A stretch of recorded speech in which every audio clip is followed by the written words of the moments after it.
Please don't air any of this, Brad. All right, we ready? You hitting it? Tell me when we're rolling. No, we've been rolling. God damn. We're Googling over here. All right. To nerd sports now, people. Exactly. Look out. Do you fear death? Oh, one of the greatest lines of all time. I've got a job to it. I've got a job to it. Kind of like whistles at her, so Dad looks over and the guy's going. And Dad's like, I got the fuck out of there. I was like, oh man, you didn't partake? I thought that was part of the mountain biking community, that y'all just went out there and had sex together in your tight shorts. But Literally making me 30 sides of red sauce.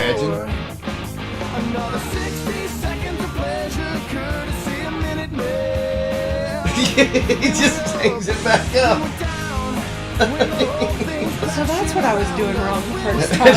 that's what you were doing wrong. Big Pharma's turning the frogs gay, and it's coming after your kids. And they're going to make them incredibly happy. Infowars.com. Listened to so much. Are you...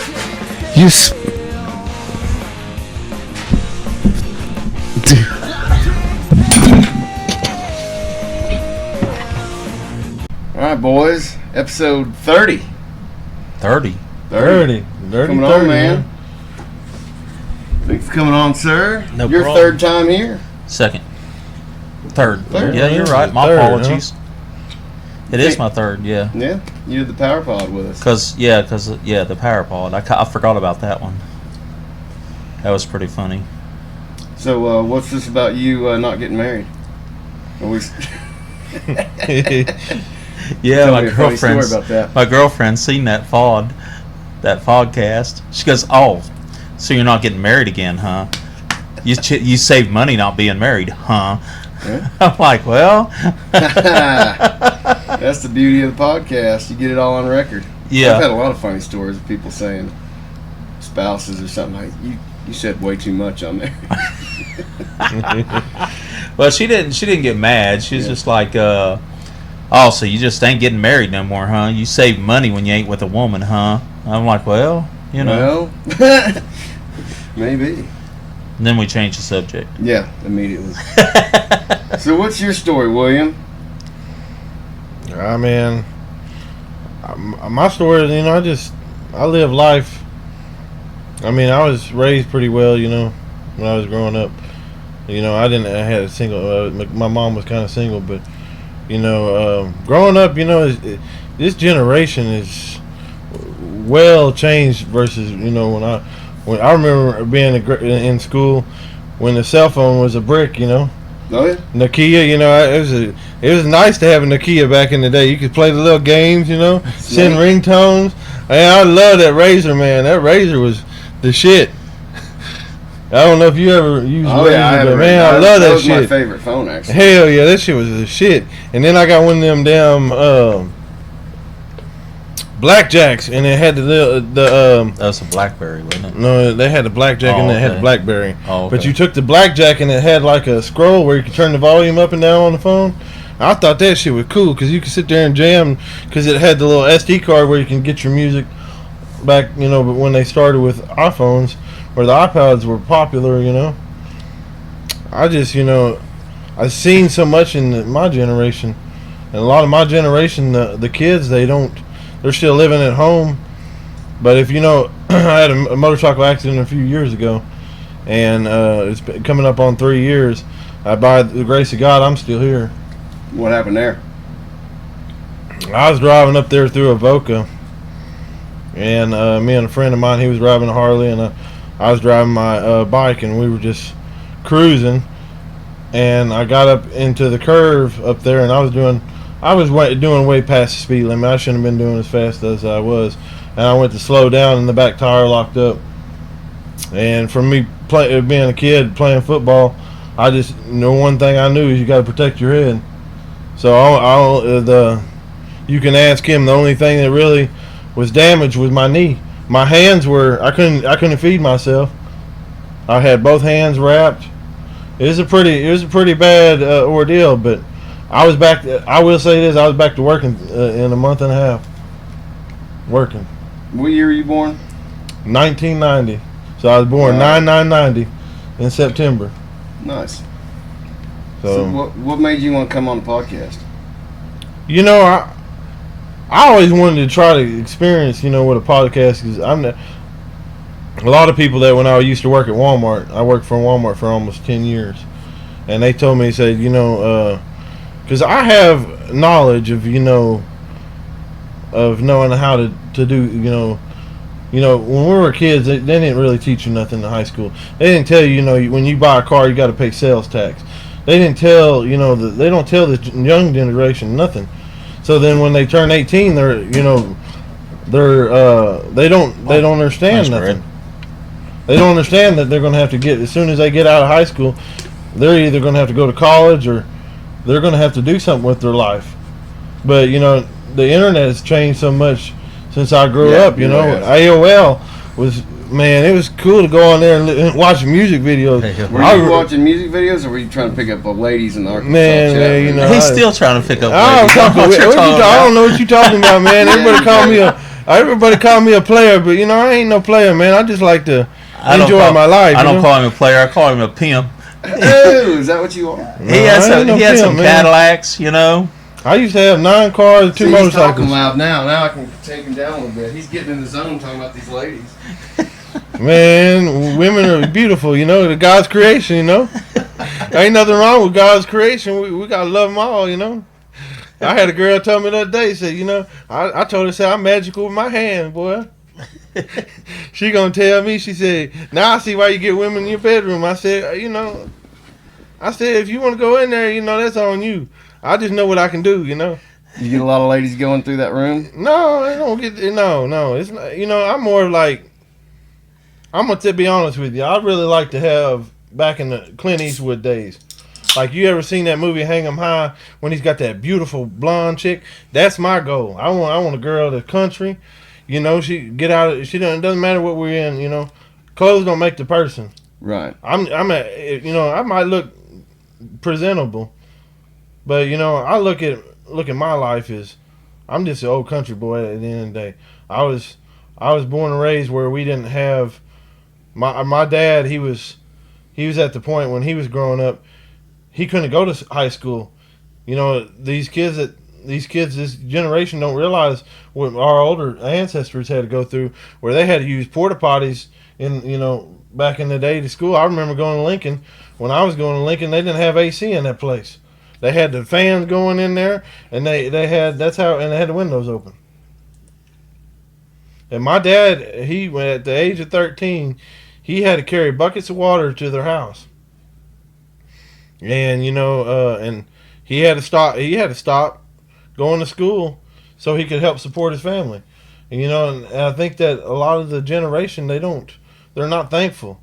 They're not thankful of, the material thing, they think they're entitled to everything. They don't think they got to work for nothing. So you're talking about generational gaps, essentially. And you're fairly young. I mean, you're 10 years younger than I am, but you're seeing this even since, are you seeing this with your own generation or younger generation? I'm seeing with my generation and the younger generation. Okay. Because when I was going to school, when I graduated here in Farmington. I know we were over here in Weddington, but I graduated in Farmington, and my brother, he had a kind of similar accident, except he got hit by a semi. He pulled over the side of the road, and somebody, back in the day, but when they first launched cell phones, they said if you're going to make a call, and I think they probably still do that now, but most of it's hands free. But back in the day when he had the sliver, the sliver just came out. You probably remember a sliver. It's kind of like an Kia, but it was kind of like it was pretty much a razor, but it was flat. Yeah. And he was over there in Oklahoma and just got out of because he worked for Walmart. That's one thing I think I got my work ethic from my brother, because I would watch him go to work at the lab. He would go. He was good at what he does, and he would go to the lab, and he was in maintenance. And they would send him out to Columbus, Ohio, and they would send him pretty much everywhere because he was so good he knew all the machines. So I watched my brother, and I think that's where I think I got my worth ethic, because I remember long nights like I didn't see my brother. Like he had his own house here in Farmington, but I watched my brother. Him and my dad. I believe that's where I got the cars from. But I watched the work ethic is where I got it from my brother. He taught me. If it wasn't for my brother, I wouldn't be where I'm at today.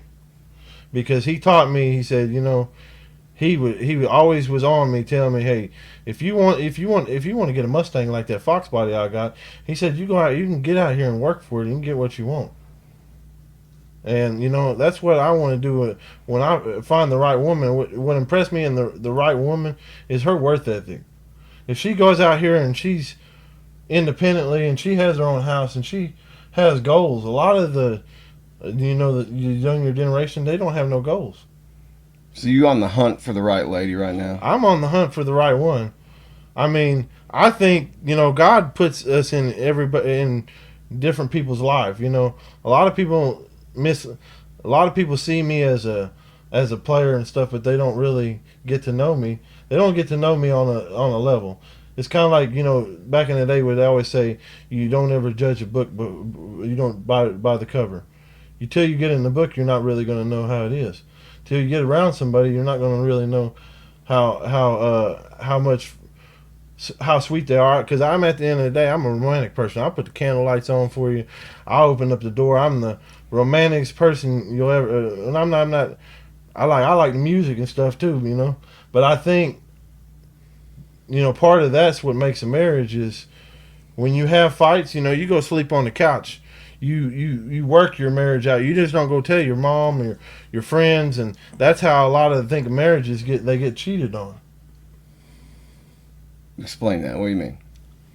Well, from my perspective, what I've seen is I had a good friend of mine.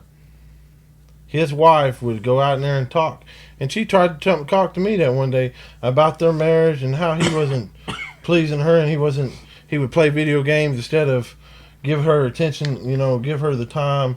They had 2 kids at the time. I don't know. I haven't talked to him, and it's been probably 4 or 5 years. But, he was a really good friend of mine, and his wife come to me one day and was trying to talk to me. And, I didn't know. I don't know. Snapchat was still new. So I didn't know you could, if you screenshot the message, it's going to let them know. So she was trying to open up to me, and I think that's where I think when people open up to other people, certain people use that as their weakness. Certain people say, "Oh yeah, I can." They don't care about the consequences of what they do to somebody else's marriage. So they see that they see that she's wanting sympathy, so then they go and use that. They use that against them, and then it's kind of like we got a good friend of ours that he a lot of times he's too worried about working on the cars instead of going to pick his wife up.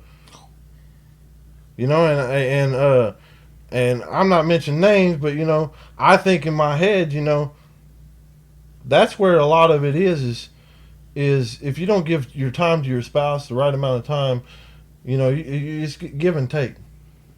And I mean, I don't know how you feel about that, but that's how a lot of times I feel about marriage is. If you want it to last, it's like a friendship. You got to work on that friendship. And then my best friend, his wife come to me, he come to me and said, "Hey, we're breaking up," and then she's got another guy. And then later on, I was working on his van, the last day I talked to him, after when they broke up. I worked on his van, and then I tried to call him the next day because I was trying to help fix his car because he used the van for kind of like FedEx kind of deal. Mm-hmm. And his wife reached out with me Snapchat and told me she had a big old crush on me and all this other stuff. So I was like, that's why. Do you have a lot of women reach out to you with their stories? What is it? The earrings? Is that what draws them in? I don't know what draws me. Are these real? What? Man, they look real, but they're Cuban zirconia, man. You can get them. I tell people they look so real. Like, why would I I could go buy when I had the money, I got a chain at the house that looks like it's real. But, half the people, I've watched podcasts where, because I like to listen to the trap music and the music from the streets where I look at black people and it's not the race. It's not the race. Any race. You got Hispanic people that are they're in the streets. Their mom is selling herself for some drug cocaine. You take people like that. You take a crackhead, for instance. I was watching a podcast with, his name's Lil Boosie. I look up to Lil Boosie. Mo 3 was my biggest fan. He's from Dallas, Texas, because he reminds me of me, because he started in he was a little bit younger than I was, but I noticed, like, you can watch somebody, you can see that he went to prison, and he just wanted to feed his family. So he didn't know that, everybody don't know their calling. And sometimes we do know our calling. Like, I'm good at yard work. I mean, I make a yard look beautiful. But, I'm working for a heat and air company now, but I think my thing is I just focus on life, and like when I had you put God first, and a lot of people don't put God first in their life. So you're a religious man. I'm a religious person. I mean, I don't push religion on anybody, but I'm gonna tell you something about my accident. I had a cross. I always wore a cross. You can ask him. I always wore a gold cross. I still got it. I went and bought one. I went and bought one after the accident, but it just shows me sometimes you can't put your faith in somebody else. Because I gave the cross because I thought it was a good people. Like, I had always wore this cross, and I gave this cross to him. 30 minutes later, I had the accident. And any time I had a cross with me on my when I have had car accidents before, but any times I had a cross, I always walked away. I went in one time when I was working for Walmart. I went and I had an accident. I went under the car 6 foot, come back out, and then didn't do nothing to me. So I'm just saying, I have faith in the Lord because I've seen Him move. I've seen Him move some mountains that other people. And I think there's power in prayer, but not everybody else believes that. But I mean, you can ask him. I don't know how other people feel about it, but I believe there's power in prayer, because in the Bible they talked about how there's guys at work. They were talking about they were talking about they lowered this guy from the ceiling, and he couldn't see. What was he? Couldn't see. He couldn't walk. You know what I'm talking about? But they lowered him down, and he couldn't. They had prayer, and then he was able to see and walk. He walked out of the building.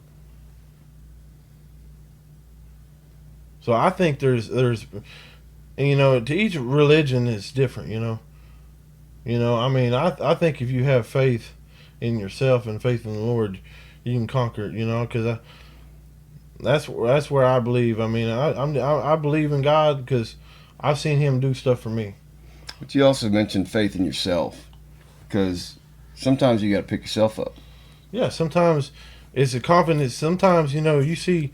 I have been in situations where I've seen other people were doing. I seen a friend of mine. He's starting to do better, and I was like, well, it's about how you apply yourself too. If you want something bad enough, that's why I said, if you take it from a crackhead, they got to get their crack at the end of the day, right?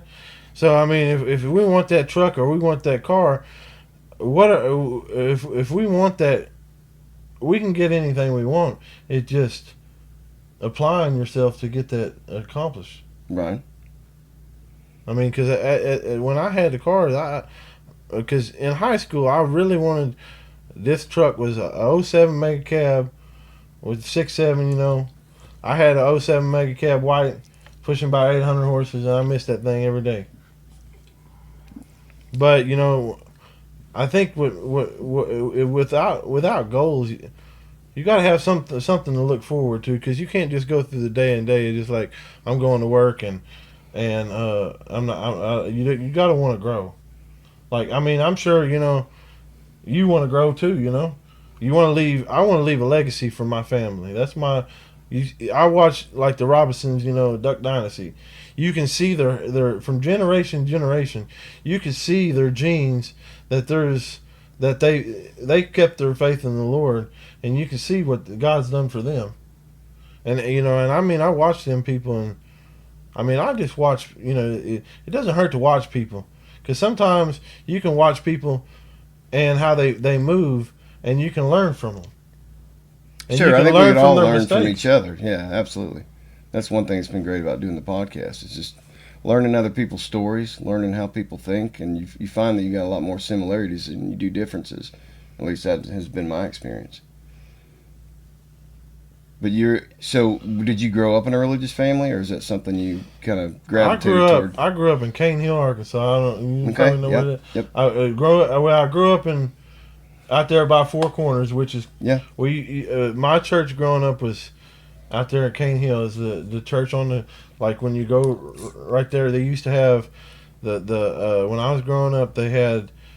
I don't remember if you never going through there and you could buy a burger. The guy had a burger stand out there, and the guy from church, him and his wife did that burger, and that's the church I went to. It was Clyde Community Church, and I've always been in church, but I actually when I got, I think 2000, it was 2014. I was when I was working at Walmart. I was a cart pusher, Mm-hmm. and I had a friend of mine that I met it from some friends of mine. There was a kid that come in there and started working, and I've always been good with people. Most people, that I've got more people that like me than not. I'm the type of person I come into a place and they're gonna know who I am. They're gonna pick me out of the 50 people that walk in. They're gonna come to me, and they're gonna see that there's something about this guy that catches your eye. You do have a very positive attitude every time I've been around you. And I think I say this to other people too, because positivity is hard sometimes. I can always try to look positive on the outside, but you're never going to see me struggle. You're going to see me struggle sometimes, Sure. But you're not going to see me go through a struggle, because I keep that to myself. I don't want the whole world to see what when I'm in my house is my secret place. And like when you're in your home with your kids, that's your place. It's kind of getaway. Sure. And when you're out, it's kind of like one lady told me one time, is when you're out in this world, you're like and especially when you get into management. I got into management at Walmart. She said you're deeper and deeper out of the fishbowl. It's like with the social media now. It's like I like that. I'm gonna be honest with you. I like that the girl that says Hawk 2. I like that girl. I want to meet that girl from Tennessee, boy. I just want to meet her. I think she. She'd probably be cool to drink some whiskey with. She seemed like she's pretty. Yeah, I spit on that thing. You feel me? But not literally. I think it's kind of catchy. I know what it is. But.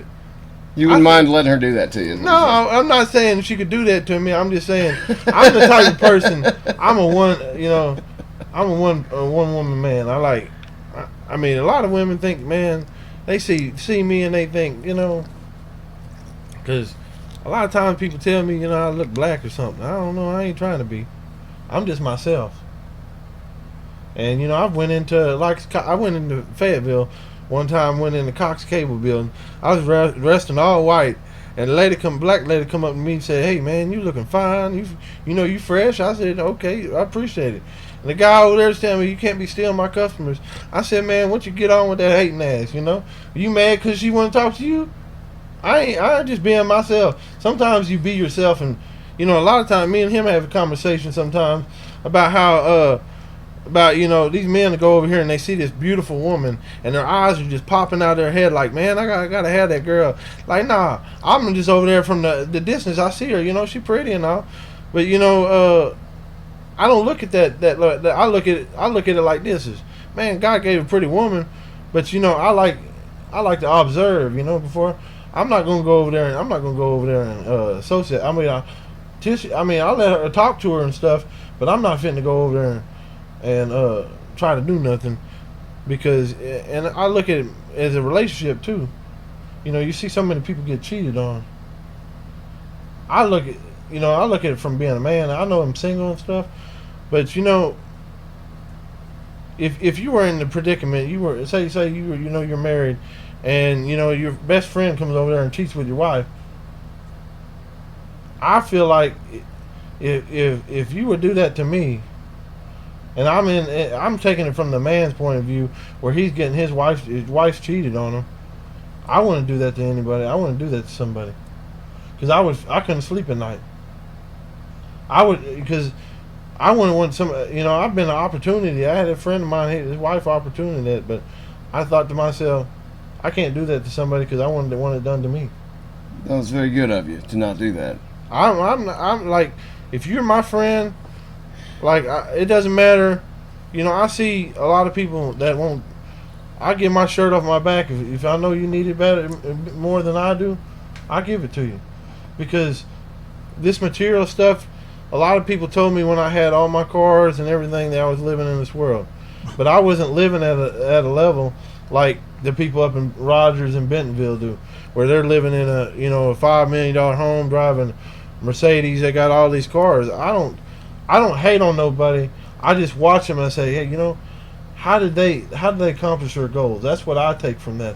I want to know how and where they started from, because I've seen so many people start from the bottom and now they're up higher than, and that's why I say the Robinsons. You think they didn't, when they launched the duck calls, they didn't know that it was going to hit off like that. Yeah, there's a lot of luck factor too. I mean, you got to, but I mean, the base, you got to work your ass off. Yeah. I mean, if you're going to succeed, nothing comes free in life. No. A lot of people think, oh man, I can go on OnlyFans and do all that. No, I ain't trying to put my face on the internet, because I think the people that are doing that, I don't have no disrespect against them, but I know that it's kind of like a celebrity status when we were growing up. Paris Hilton walking down the street, they still got the camera like TMZ out there. Oh yeah, she driving around in the car speeding. It's kind of like, I think OnlyFans and sometimes the internet is kind of like that. I mean, I'm not saying that's a bad way. I mean, I look at it like when I had the car and stuff, I wish I would have did YouTube, because I think, I've seen so many people that I started watching out where a guy, Street Speed 717, he started out in an apartment complex, and when the Hellcats come out, like I guess he had a good job enough at time when the Hellcat, and he started doing YouTube. Now he's got a brand, and he's got a clothing brand. So and he's, I think that's good for people, because that like I've seen some of your podcasts where you're talking about you're trying to leave something back for your kids to remember you by. Sure. They can say, hey, that's why I want kids. I want two twins. I want a boy and a girl. That way I can match them. I think it'd be kind of cute to match them Western, or match them in clothes and suits. Good luck with that. I know. Good luck with that, because I know they're gonna be messy. I know they're gonna be messy. They're gonna be messy, but I think the world has lost the ability to teach the kids. A lot of times they think money's going to solve their kids' problem, and if they always, you got to teach your kid. If you get a lawnmower, you can go mow the neighbor's yard, and then you get 4 or 5 lawn jobs. You can make money while you're not at school. Mm.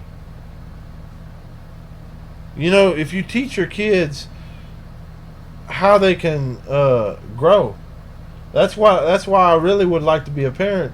Is because I mean, it's kind of like you probably show your kids, that they do chores and you reward them for it. And you show them that there's if they apply themselves.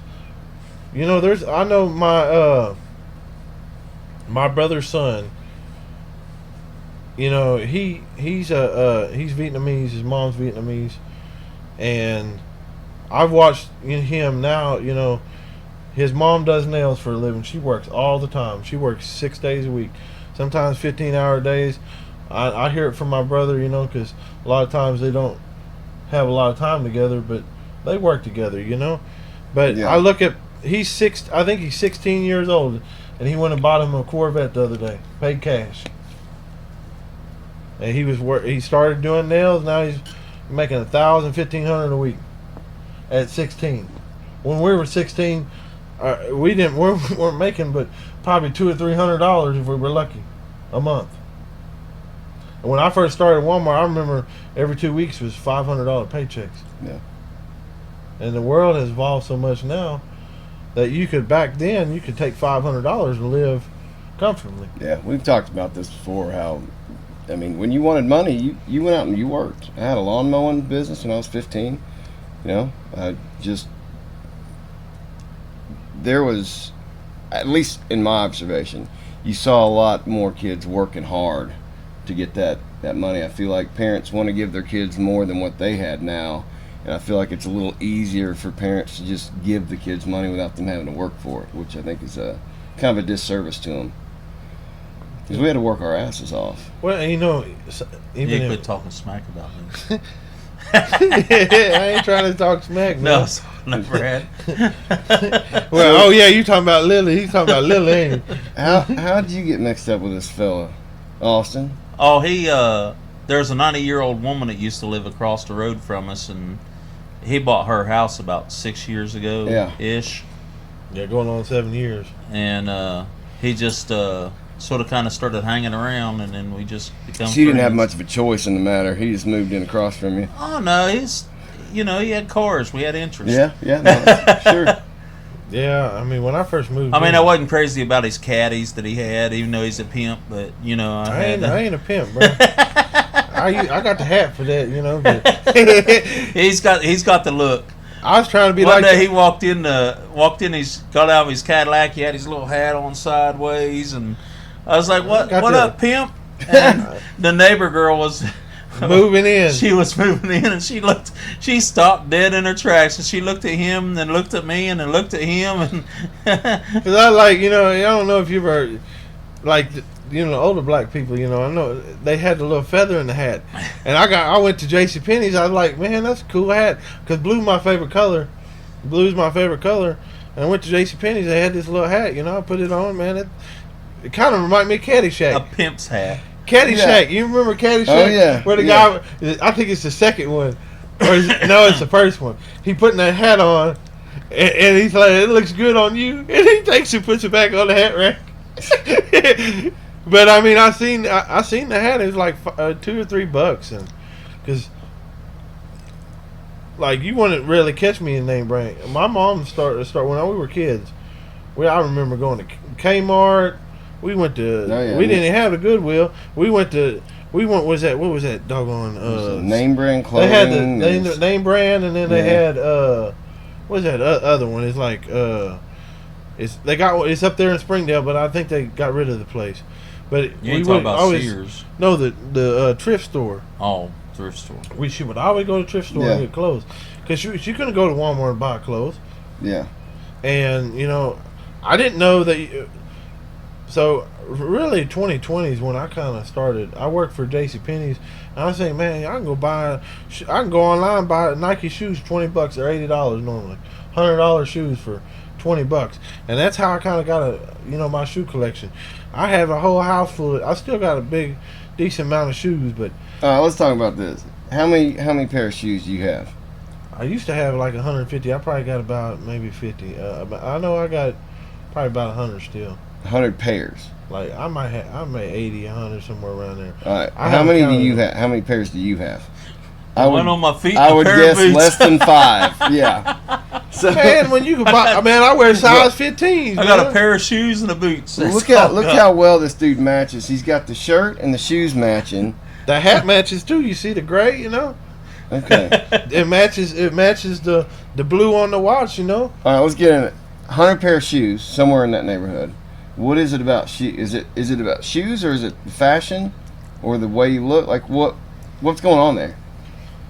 Well, when I started, it's kind of like it started when I got into management. You know, they at Walmart, they said if you wanted to. Good, Brad. They kind of told me. They say, you know, the lady For told now, me. anyway.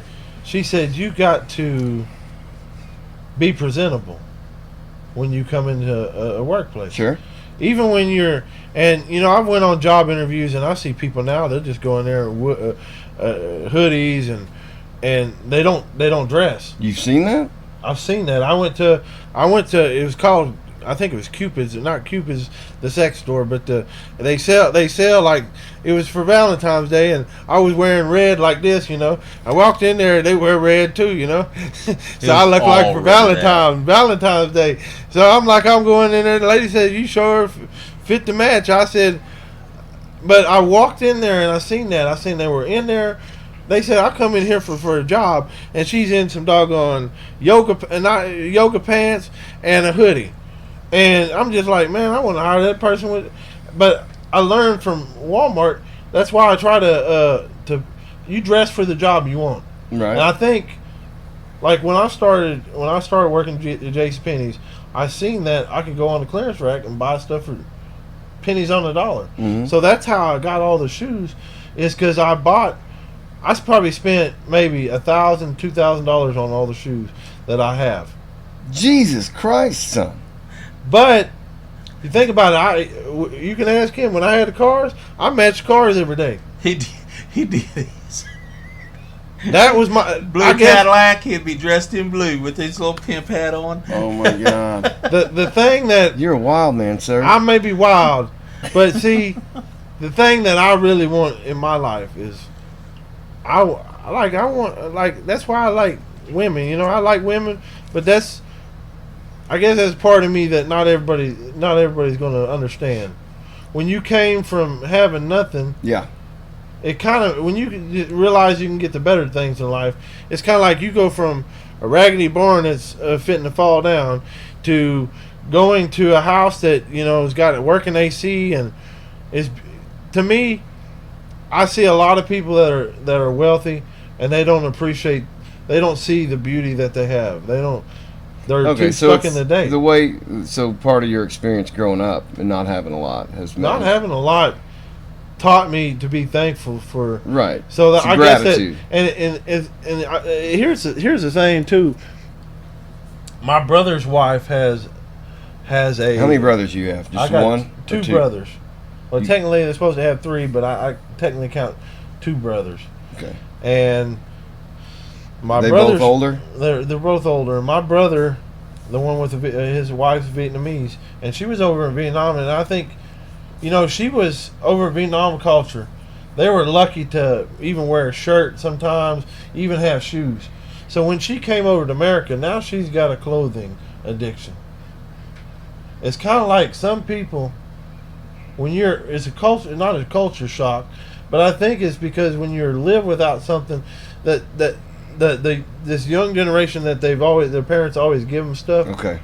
They don't appreciate what they receive. Whereas if you have nothing. If you have nothing, it kind of messes you up, but it makes you be thankful because she has a clothing addiction. I don't say addiction, but she got a purse addiction too. But I'm just saying, I think it's because when you've never had it. Sure. And you know, it's kind of like, you think about it. If you ever watch a lot of the rap music people, where they, like the guy I'm talking about in Mo3, he started out where his mom, they were just living a normal life. They were getting by day to day, and you know, and colored people, you know, sometimes, and all generations, even all races, and just not them. You know, when you're living that poor, it's hard to get out of that poverty. Yeah. It really is. So is that something that hip hop or rap music kind of brings to you? It kind of brings to me that I think about what they had to go through in their life to get where they were at. They didn't know their calling, but I think that's where it kind of comes in with clothes. Because when you never had nothing and you're being able, if you ever watch some of these people, like when they start making money, like say they go in there and he started back kind of like Tupac. I look up to Tupac too, because they were out on these kids don't know what it is to hustle out here. Right. Like you had to go back in the day when you want to listen to people's music, you had to go rap them a song and then say, "Hey, please come. Would you buy my CD?" You were out there hustling trying to sell CDs. Like that's why I look at him, because he this is 06, 09.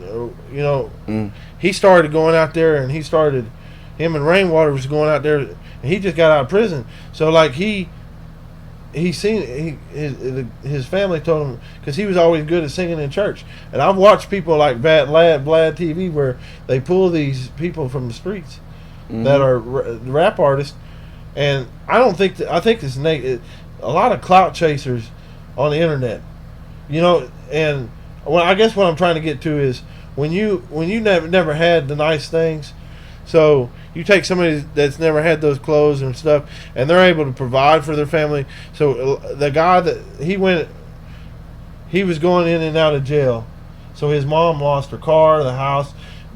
She lost her job because a lot of times, she's saying your son's acting up again. Okay. That's where I take from learning from them, and see what they had to go through, because sometimes it teaches you to be thankful for what we have. But you take them, for instance, they've never had nothing. They start making good money. They go buy their mom a house that they give their I want to give back to. My goal is to give back to my mom before she passes away. Give her a life that she never had. Right. And that's what I think part of being a parent or a kid is to do. Like when people never have had nothing like that, and then they get it. They're people hate on them. So like if you went out here and you were working out here, you started out in this building, this building that we're in. This is what you started out living in. Yes, sir. And then you go out and you get that house. Where's that house? Well, I'm just trying to get a scenario. But you get a house like up there in Bentonville, in the Shady Value, where there's a house up there that looks like Beauty and the Beast house. Yeah, it's got this stick. $400,000 house. No, probably $5 million now. Oh. Because of how the economy has went up. Yeah. You went from that to living in that. Right. People are going to say, "Man, you didn't get you just get that gave to you." That's what they do to me.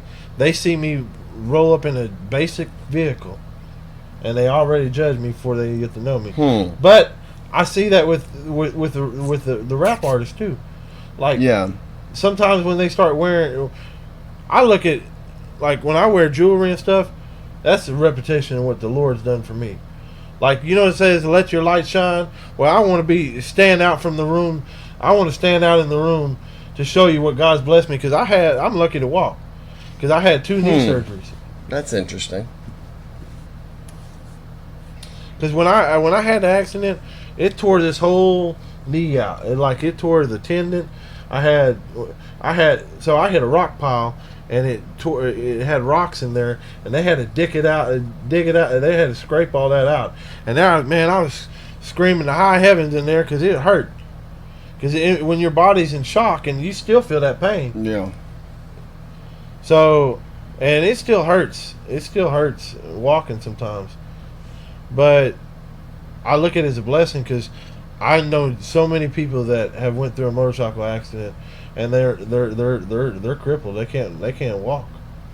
So with the rap, you see, kind of, you relate to the experience, and then once you do gain money later in life, it gives you more of a deeper appreciation because you had nothing growing up.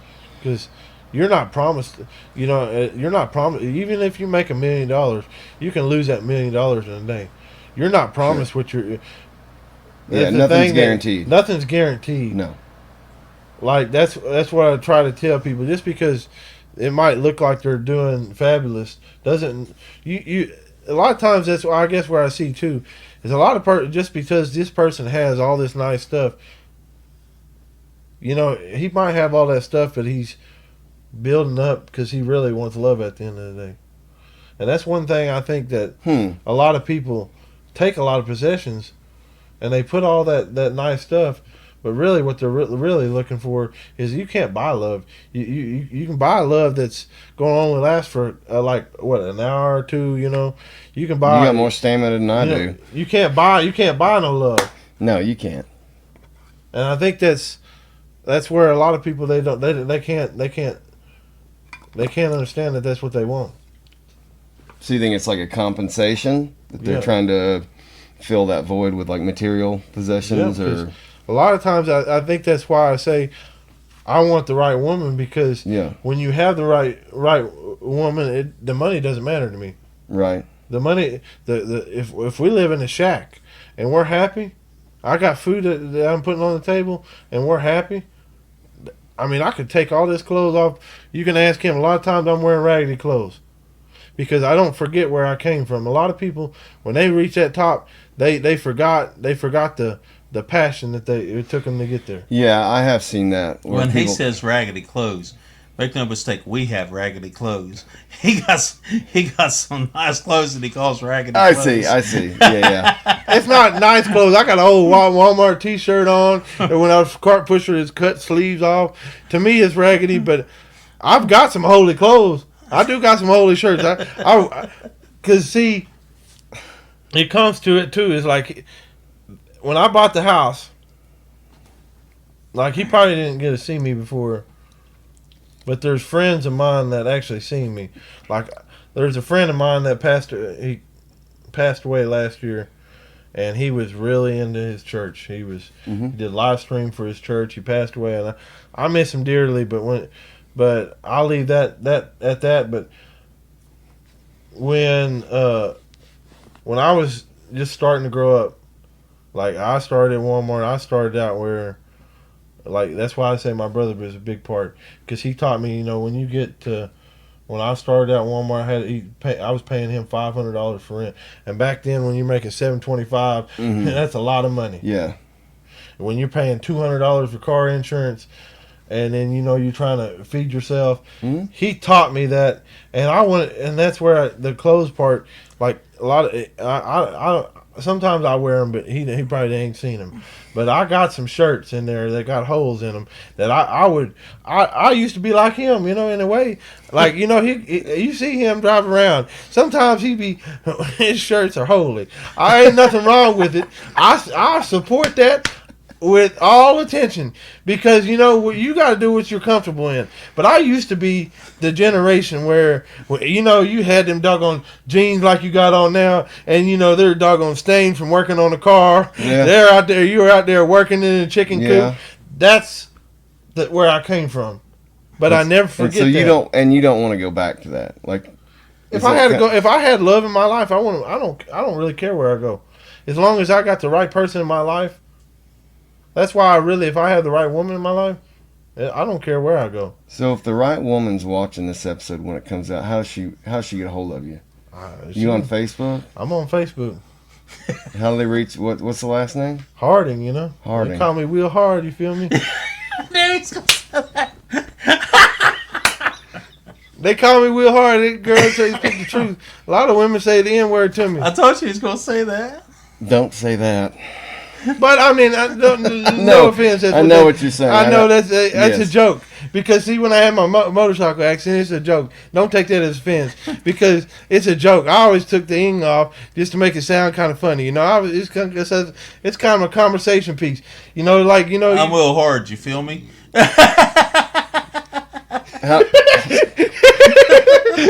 Has that worked for you? Have you used it? I've used it before, I joke with people. Like when I had a motorcycle accident, the guy told him, he said, what's that guy's name? He said, all I can picture coming to my head is Will Hard. You need to get business cards with that. No, Will Hard, I just you feel being me? funny. I just saying like you feel me, I told the lady when I was working Walmart, I said, you feel me? She said, no, just touch me and feel me. And you tell me what my temperature is.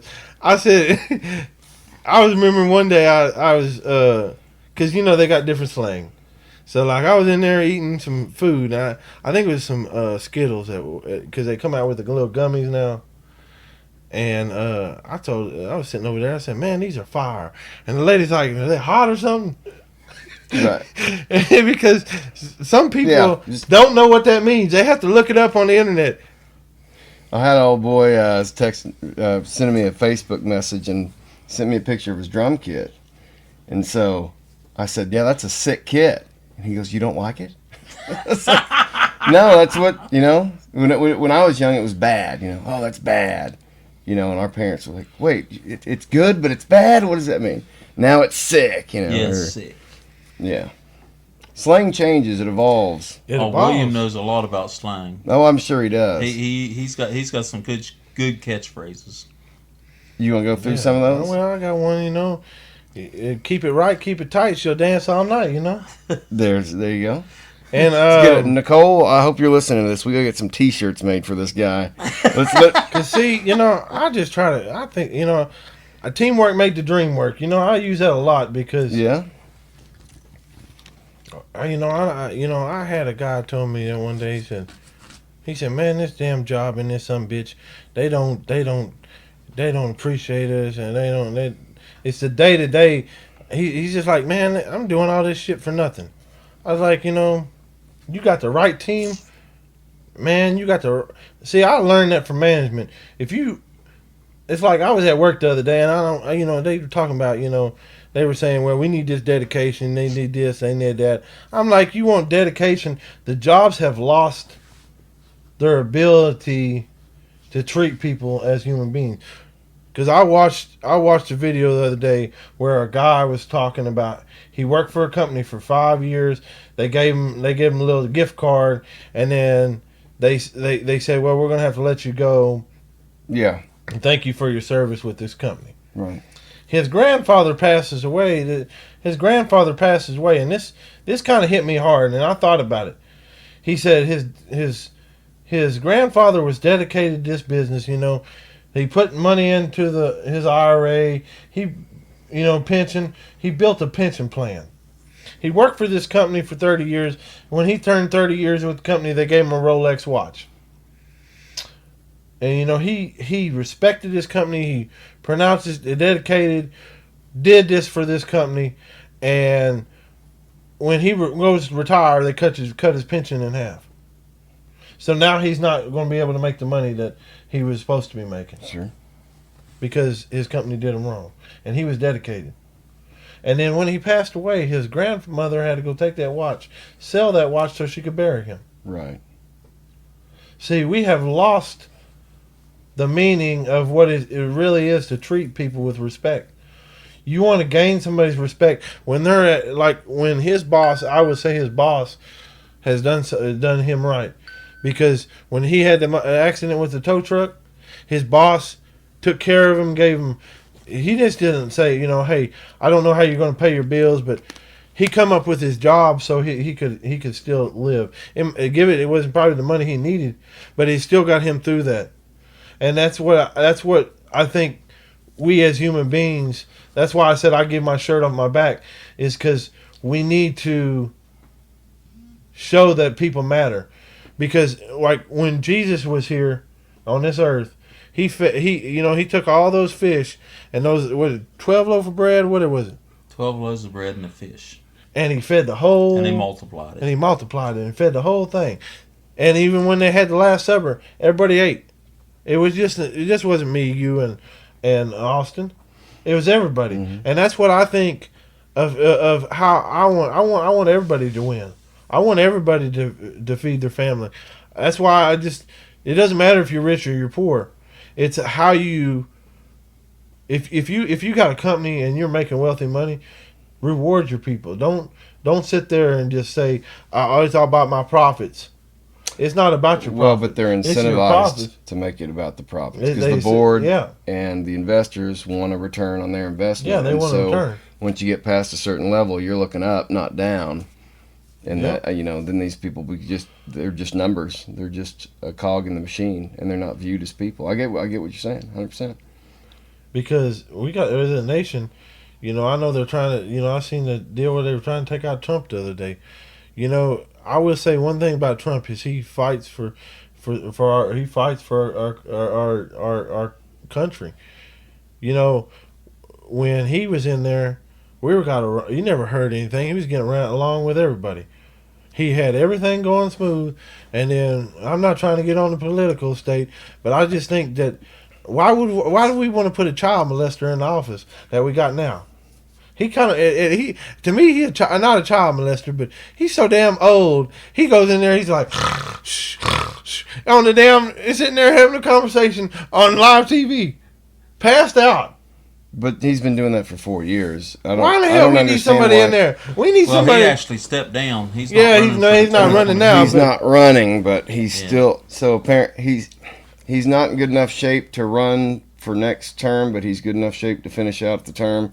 I still think he ends up stepping down from the. But although we haven't seen him since that announcement was made. Well, I heard he had COVID or something. I've been hearing he's dead for the last 2 days. Yeah. Or had a stroke or something. Because why wouldn't you do a press conference and announce that in person? Why did he release a letter? You know, and we haven't seen him since. It's just there's so much. It's really weird. Yeah. And then the We're director. gonna talk about politics. You better give me another beer. Okay. Yeah. We'll load you up. Thanks, boss. Well, what was your whole take on this assassination attempt, and then since then, Austin? What? Well, you know, I didn't. As far as like how was I didn't that even know allowed? it happened, and somebody had told me about it, so I went on there and watched it. I mean, Yeah, I'll take another one. there's a. Try one of these, big boy. I Change think your life. I think that I don't think it was really an attempt on Trump. I think it was a showdown to see if somebody could actually get close enough, because the kid was only 120 yards away from him. Was he on the roof? Yeah. They watched him. They even told the cops about him. Yeah. Oh yeah. And they said There's 4 minutes of video leading up to I think there's one shots. police officer that said he seen the guy with the gun and turned around and walked away. Yeah. Did you see that woman on there that when it went down? I think it was actually put on. I think it was intended to drum up a publicity stunt. Not that Trump did it. I think it was just somebody trying to make a name for themselves. Man, I like but this. It's pretty good. Yeah, ain't it? I told Yeah, you. boy, that's It's just over fire. That peach. Have you had one? No, I'm good. Man, that shit No, but have peachy, you bro. tried the peach? Oh before? no. All Well, right. it's peachy, all right. I got It's the clothes. peachy. I got It's the clothes to go peachy. with it. I bet you do too. I bet Man, you got a I'm gonna matching tell you. but- I got Hey, some. can you freestyle? Can you do a little freestyle? Man, I've done a little freestyle, but normally I have to have music. But I know a lot of. I went at work. Austin can beatbox for you, can't you, No, Austin? I You cannot. No, sir. I've had people. I had a guy at work. We were in there because I work for a heat and air company now, but it's a supply company. Right. And he put a beat on the other day. I'm like, I have to be in the right mood to beat. Like normally I relate. You know how most people like. That's why I listen to music from the streets, because normally they're talking about what they had to go through to get where they're at today. Sure. Or if they're fighting with a girl, and they're a lot of times they're speaking about their life, their day they're going through. So I do sometimes do a rap, but I don't claim to be anything that I'm not. I just kind of keep that to myself. Well, we're having musical guests on here now. I didn't We know just that. started. Yeah, we've had 2 so far. I got another one coming on tomorrow. What if we got something together and had you do a little rap? Would you do that? I'll do it. If I gotta have the right beat. Next time you come out? Well, we'll Yeah, get yeah, together. I get the right beat. I can do it. I mean, All I right, can well, let's talk freestyle, after this. Next time y'all come on, I think y'all ought to switch clothes, though. Oh, I can't do that. I want to see you with the I don't have the whole fresh look. He can't. I am a guy from the mountains. I don't know what. I think was it's just funny. getting a kick out of seeing you. I think it's funny with a matching. that people think that because people always tease me when I used to. Well, I mean, I wear jewelry sometimes a lot, but they always say, "Man, you got a Mr. T starter set." But that's before I got the doggone real Pretty chain. good, actually. That's before I got the other chain. And it looked like I'm like Vanilla Ice, Ice baby. I got the Fox body for chains that. all over him, rings. I mean, he used to have. The I whole wear setup. my class ring. I don't have nothing else. My goal is to, like to He each look his. like a pimp. I ain't joking. Yeah, but, I believe you. I want to see this hat. Do you have it still? No, I still got the hat, but You got a feather? I on it? don't have a feather. I got a couple of hats, but I got one where it looked like it looks like it looks like I'm Amish.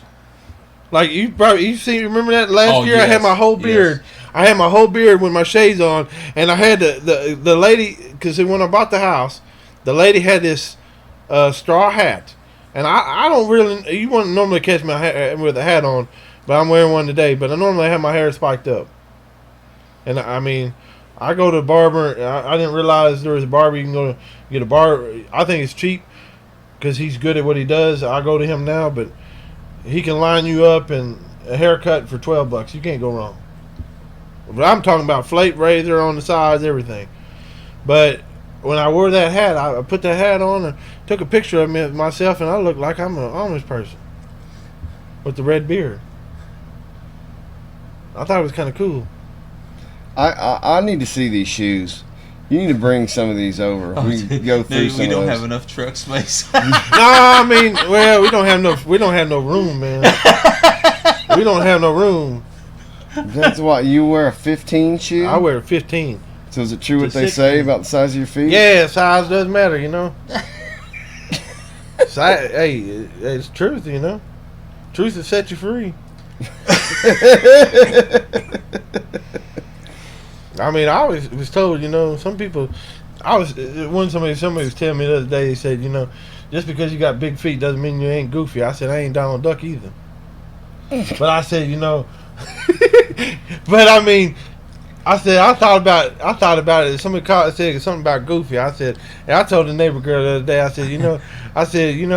said, she said we got big feet over here. I said, well, we like goofy then. And she said, if somebody called me goofy, I'll bitch slap them motherfuckers.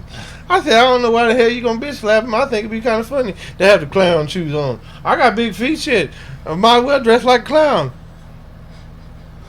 That would be interesting. With the little horn and shit, you know, riding around on a little bicycle. I'll throw you up in the hair like a ballerina. Oh my gosh. What are you doing over there? Are you looking up porn? No, No, On the he's going to podcast? show you his shoe I was collection. gonna show Oh, you my you got shoe collection. pictures? Yeah. I got a shoe collection. Where the hell is that at, man? Does it have its own Facebook account? You gotta have No, your shoes I- open up account. That's, Is this? Can I show this to the yeah, you camera? can show that to the camera, bro. Oh my gosh, dude, we gotta get a peek at this. These are all set out. Let's see. Look at this. That ain't even all of them. That ain't no all of them? That was No. that was. So hold on, what's the occasion here? That's just like See, a quarter You of just The thing with me with shoes, like, and it's, you know, this is how sometimes I'll be dressing too. Cause I mean, I do match, but I think the story behind You got any camo? them.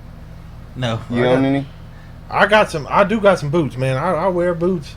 Like, you want to think that I'm a country boy at the end of the day, I'm just a country boy. But I know that clothes don't make a lot of people. I've seen him for 6 years, and I've never seen him in camo. I never wore camo because I don't know the set of camo. I don't think I've seen you out of camo. I don't know if I've seen you wear anything else. But this is what my need was. Oh my God, that's graphic. Yeah. Jesus. You gotta warn a fella. God damn. Yeah, I tell you like it is, man. It's true. No, I ain't trying to ruin That nobody's buzz drink, is man. gone. Damn, son. Yeah, that's why I tell you, Jesus walks with me every day. Well, that's a healthy attitude to have. You don't seem to have a lot of bitterness And or see, resentment and about that's things. me when I got the chain on. All right, gold chain. No, it's diamonds. Oh, it's diamonds. Yeah, get it right. Okay. All right, let me see this. Wow. That's You see, I tell you, blue my favorite color, and that's all Nikes. I got the white mooks to go with the shoes. I mean, I got the white shoes to play off the. I don't know where I don't know where I got this color combination from. Yeah, I was about to ask, but where- I think it's because I watched. You ever watch Tyler Perry, Mr. Brown? He got all these damn colorful clothes on. I said, man, that goofy motherfucker. He said he looked like Flavor Flav on there, except he ain't got a clock. Oh man. So what? But you don't seem to have a lot of like anger or bitterness or resentment about. Oh yeah, anything. I'm not normally not an angry person, but you piss me off, it's on. Well, that's bro. a different thing. But like you don't seem to hang on to a lot of. Well, it takes now. If I'm at a job and you sitting over there slacking, this shit pissing me off. I'm having to do all this work. That's where I'm the type of person. I'm silent but deadly. But I'm talking about from your childhood. Like you said, you grew up and you didn't have a lot. But you don't seem to be angry about the way you grew up, or It's like I'm not angry that I grew up poor. yeah. The only thing I will say is I love my family to death, but my dad growing up, he never had a job. Right. My mom had to take care of my grandmother. She worked, but I didn't see it. Like that's why I try to tell people, like your kids, they're gonna see you work. Yeah.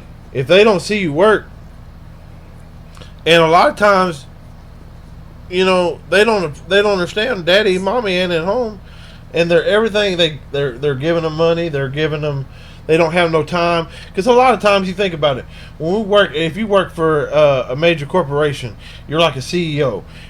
Like for instance, like you seen that movie Elf, where he's got so much time, he's too focused on his job to care about his family. Sure. And that hurts. It's kind of where I come from. Like I watched my mom and dad not work. Like I don't know if different. It's probably different. If it's different strokes for different folks. But I think, like I've noticed, you think about it. If you're the rich people, the wealthy people, I don't really like calling them rich, because they're wealthy. I come from that generation where my dad's wife would say, these people rich, they're driving around in Mercedes. All these people are rich. Nah, these people got motherfucking bills. You don't think that they think that they just got that car paid for? They're probably paying one hell of a car note. Yeah, I see that a lot too. And I've seen that a lot growing up. Sure. But the only thing I kind of wish my family would have done growing up, I wish they would have applied themselves. Like my dad, he had a mechanic shop, and that's where I kind of get the cars from. Did he teach you a lot of that stuff? He taught me how to change spark plugs. Right. Like I like my daddy, but he was not active. Like I'm active. I wanna go fishing. I wanna go do a lot of Something things, with but I don't have purpose. time. I have a purpose in Yeah. life. He had a purpose of wanting to eat fried potatoes and bologna sandwiches. But that's all good and dandy. Like some good goulash, I'm cool with some cornbread and brown beans. I'm cool with that shit. But I'm gonna tell you, I want to go out here and ride on a four-wheeler, cut some donuts, and show my ass off. Like, because you can ask him, when it's wintertime, when I have my four-wheelers, I'm up and down the road for 8 hours. I don't care if it's -2. I'm out there in shorts and a white T-shirt. Not a white T-shirt. It's not only snow. He gets the fox body out and does donuts in his backyard. Oh, yeah. Lays 30 feet of black marks in front of my house. Them black marks you see in front of my house when you come up, that's William. Yeah, it's me. I know. I just want to have the girl, flagging me down, in a bathing suit. He ain't got that yet. Bathing I ain't got that shit, but now I'm just picking. We need to make a pit stop shit. I go do that shit. I go in there, in the house, and have a good time, So what do you do for a good time? I normally do for a good time is I go take a walk. A lot of people, I think mental Walk health. across the street to your neighbor's house and pestering? No. He actually walks around Lake Fayetteville. Really? I think that's where I think wealthy people don't take the time to realize what they have.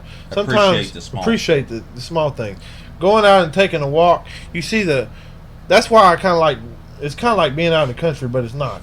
Because I walked out there with a friend of mine, she's a good girl. I haven't talked to her in years, but I texted her the other day, wish her happy birthday, but she started walking at the lake, and I started walking over there, like when we were at Walmart. She's still at Walmart, she's working in the home office now, but we started going to the lake, and we were sitting we were walking, and we would vent, like, because Okay, yeah. we would kind of vent about how the work week was, this is bullshit, these motherfuckers can't get this shit right. Yeah. We're doing this shit. Why can't they do this shit, on some real bullshit, I don't As like people that do. paddywhack bullshit. I always tell motherfucker cut that paddywhack bullshit out. But I like going to the lake because, like Lake Fayetteville, and there's like Lake Sequoia. There's places that got trails.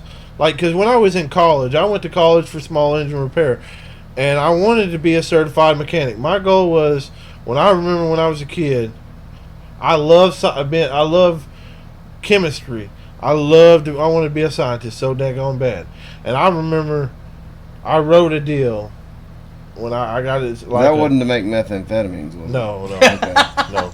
Like I had a deal like an Easter egg. And I wrote on that thing, I said, I want to be a scientist, and I want to go buy some cars, and I want to fix them up. Because my goal, I want to be a race car driver. Because my dad's side of the family, they raced on the dirt track here in Fayetteville. Yeah. So I never got to go see that, but I always heard about it. Okay. And I remember going to a friend's house when I was growing up, and he was putting NASCAR. Man, I started watching NASCAR. I said, damn, I want to go do that shit for real. Because I thought it was cool, like Jeff Gordon and Dale Earnhardt. Mm-hmm. And I was like, man, I want to go do that shit. That looks like fun as hell. Except I'm going to be over there. I don't, he knows what I'm talking about. I ain't going to just be going around loops. You going to catch me on the grass doing some donuts, and I'm going to whip myself way back on there. I'm going to show my ass off because I want to have some fun. But that's why the reason I go to the lake is because it helps me hit a reset button. Like, a lot of times that's why I said, I haven't found the right woman, because I got a heart of gold. Like, I would do anything for that woman, because I look at it like this. When we're having a fight, I seen a guy was talking about this the other day. He said, you have a fight. He said, I've got some shooters on my, some people got shooters in there, that I've got, from my dad's side of the family, they'll murk you and you won't even know it. Like, they can't prove that. I mean, you can't prove that because that's my dad's side of the family. That's not me. But he was talking about, he said, I've got shooters. And he said, I had it, we were fighting. He said, I got so much love, I would put a gun up to my have a gun up to my face, her face, and the kid's face. And I'm going to show you we all go out like Bonnie and Clyde, because that's how much I love you.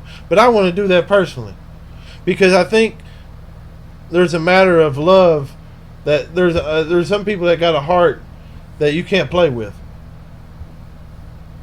I don't know, maybe I see that because, like, I'm gonna hurt probably harder than you are. I might love you to death, and I might see different women, but that's just us being human. We're gonna see different women, and I don't lust after that. I see them as beautiful women. I talk to them. Don't get jealous because I'm talking to them. We're just friends. But, I see that in myself. I see sometimes, like, I know there's a girl that I really like, but I don't think she's the right one, because she plays too many Mitchie games. I don't like that bullshit. I come over there, I do you right. I'm not doing it out to show you how kind of a person I am. She told him that, she want this guy, a guy like him. I'm like him, but different. I got a work ethic. At my age, there's not a lot of people that had what I had. When I had the cars and stuff, I didn't know anybody in my generation that had what I had, other than the people on YouTube, and they were driving Lamborghinis and Hellcats. I can't go buy a Hellcat. Why would I go buy a Hellcat? Why would I look at life like this? I can go buy some old schools for this. I could spend $50,000 on some cars, and you spend $250,000 on these cars. Which ones are going to get the most look? The cars that are not worth the old schools. You pull up an old school Rolls Royce that you paid $24,000 for. You know what I'm talking about, like the old school, like Caddyshack. Mm-hmm. Even older than that. You pull up an old school like that. That's what my life is. Kind of what I base my life on. I want to pull up in something. This nice stuff is new. This new stuff is nice, but you're going to get. You pull up in a Lamborghini, and then you pull up in an old school Rolls Royce. Which one do you think is going to get the most look? Yeah, I would think the Rolls Royce. probably. But I mean, I know everybody has different values. But back to where I was trying to get to with my mom and dad, I think, like, you take the wealthy people, and the kids have raised up in that with the silver spoon. A lot of times, if their mom or doctors or lawyers, they're going to want their kids to fall in that position. Yes, absolutely. And so Sometimes they Sometimes they don't. They fall up in it. They do Yeah. something different, but they still succeed because their parents are backing them. Sure, If and you pushing ha- them. and pushing them. If you Yeah. have that support, you're gonna succeed. That's why when I watched my brother grow, because he had a Mustang like my Fox body, but it was it was a Fox. It was a black one, but I have a white one. And he had a Dodge Dakota. I remember he still got the Dodge Dakota, but he kicks himself every time he had that Mustang. And I don't know. Sometimes I think, I talk stuff into existence, but sometimes I think we visualize, we see what our family has, and we think later on, we want, because my brother, I love my brother because he's taught me so much. I see that he goes sometimes, and that's why I say marriage is what you make it. But sometimes I see him go through so much with his marriage, and and it hurts. Like he come over there one day, and it's like he's sitting over there. He's like, nobody values me. I said, brother, I value you more than. I said, he don't talk to me like that because his wife and them are like his priority, and that's where I think with the Robinsons, and that is their priorities.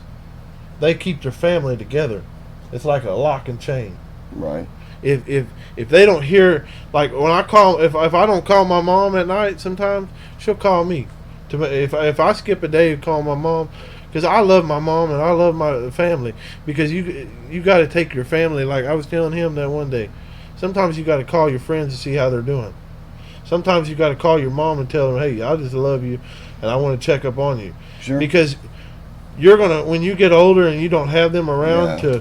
to teach you the knowledge that you might, they can. That's why I was saying, us having knowledge that we learned from over time from our ancestors, we can pass that down to our kids and our generation to teach them. They're going to go through a struggle, but I want to teach them how to get through that struggle. That's interesting.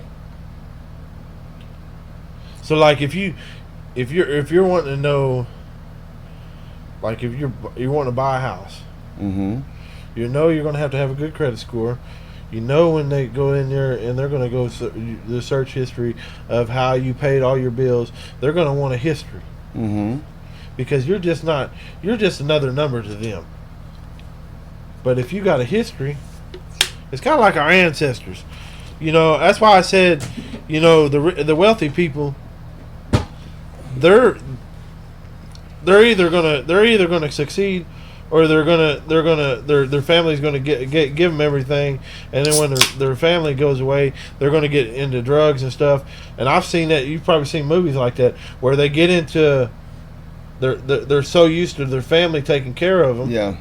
that when their family passed away, they lose, they just blow through the money and all their inheritance. Yeah. And then they feel like they're like, well, I'm entitled, and they cry.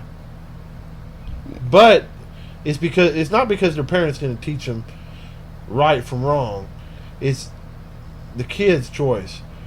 We have our own choices, and part of it, I think, is the kid's choice. So part of it's because they didn't earn it. So if you're talking about like inherited wealth, Yeah. which usually only lasts 2 to 3 generations before it's gone, it's because they didn't earn it, so they don't appreciate it as much. Whereas if you grow up poor, If you had a family that did cotton, and they were out there picking the cotton in the fields, and that's what you had to do, Yeah. to make ends meet. yeah, If you had to do that, and their ancestors, and then they come in there with a bunch of machines, they're going to forget that how hard they had Yeah. to do that. right. Kind of like I believe they got a blueberry patch or whatever you can go pick blueberries at, right? Yeah. Around here, Yeah, there's somewhere. one out in Elkins. But I'm just saying, that's why I've watched so many people. Like, there's a guy out there in, I think it's Lester Isles. Starts with R, but they're out in Vegas. He started out where he didn't have nothing. He launched a car business where they do wraps. They do all kinds of Yeah. stuff now. But he says, I catch myself going out there when I was growing up, he said, when I was growing up launching this business, I'd go wash cars for a living. He said, I'll still go out there and wash the cars, and so I can remember where I came from. I think that's Because good. a lot of, and there's a guy that I watch on there on YouTube. His name's Ben Mallow, and he does real estate. He teaches people how to do real estate, and I've been really wanting to go to one of his down in Florida, but he has a seminar where you can come and he talks about real estate. And he came from a family where his mom they were in New York, and some of that, it's rough up there. And it's not so rough here because it's country. Yeah. It's rough, but it's not like New York where we're in the slums. No, we're in a pretty protected bubble here. You got the college town, you got rural areas. And and the thing I've noticed is college. There's money here, but it's a select few to who wants to take the money. If you got people they'll help you get the money. But if you don't know anybody, you're just a peon kind of deal. But it's about kind of, because see, when I started out, they nobody wants to give you a chance. Like I've noticed that one thing about Arkansas, nobody wants to see your worth, and nobody wants to give you a chance. Because a lot of times you have the worth, and there's so many people that have worth. A lot of people go in there and say they're worth, and they don't show it. I'm gonna go in there and I'm gonna show you what I'm worth. Because I always tell people I'm $1 million man at the end of the day. I used to be, when my brother had his accident, one time I was a millionaire. But I didn't look at it like that because it's not my money. So what is your goal? If you could do your dream job and you were living it? I think what would you my be doing? dream job would be to have a mechanic shop where we do. This is my dream to really do, is like have a mechanic shop, have where I can do transmissions, I can do rebuilt motors, I can do interior, I can do it all. How good is he at all that stuff, Austin? Oh, I don't know. He comes over and helps me dabble every once in a while. Yeah. And Does he know what he's doing? he manages to make it. I mean, there's sometimes he has a better opinion than I do, and I've been doing it for 35 years. So he's got the new look. He does for have the old school. I think I think a lot of things with this country too is nobody's taking the knowledge from the older generation. Yeah, I agree with that. I know I used to Certainly. Okay, 2020 was a bad year for everybody. I don't give a damn. When COVID was here, it was bad for everybody. And I never really smoked weed. Like, I don't smoke weed. I like the gummies. I eat one. I'm good, because I'm still like lightweight. But I haven't touched weed. That's the only thing I would say, by the grace of God, that's the only thing that saved me from the accident, because I was so relaxed. But it kind of taught me when I was. You can ask him. I'm funny when I'm high, but He is. but I like the thought, of what our ancestors did. When you think about Indians, them motherfuckers smoked like a motherfucker. I guarantee they were sitting there smoking the peace pipes. And I think with this generation is they forgot what it's like to learn the technology. That's why when I had my old school Cadillac, I looked at it. Yeah, and I'm like, they had engineers that built this dash. Now they've got all these screens in the cars, and yes, it's beautiful. I'm not saying like Mercedes.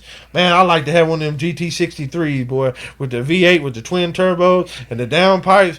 See, because my dream is like to have a mechanic shop and that, but I want to be at the racetrack at the end. I want to be at the racetrack on the weekends. But Sunday I'm gonna be racing or watching. Racing. I want to be on the circle track. We can be on the drag strip. That's what I want to do. I want a variety of everything. I'm a variety person. Why settle for something? I try to tell people, why settle when you go buy a car? There's so many. They got level trims, right? When it comes to God, He gave you the best of everything. So why would you want to settle for for the lowest model when you can have the best? Like, I think that's a lot of people. They're too quick to settle for what they get to a point where they're in a job and they think that it's okay to settle. But that's where I look at it. the engineers side of stuff, they could place stuff that this new generation they can't place.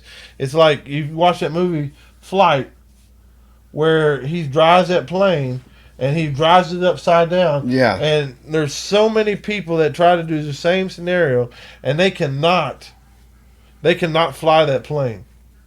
Right. It's because there's so many people that are talented in certain things. You just got to know your calling. And if you learn from what they're doing, you can get good at it too. Like I worked for a belt company before my accident. American Belt and Hose up in Springdale. And they're a good company. His dad kind of reminded me how when I was at working up there, his dad kind of reminded me of me, but I didn't have the wife. He started from the bottom. He came from California, and I don't know if you've been in California, but I've been it's kind once. of sometimes some of the parts are poor.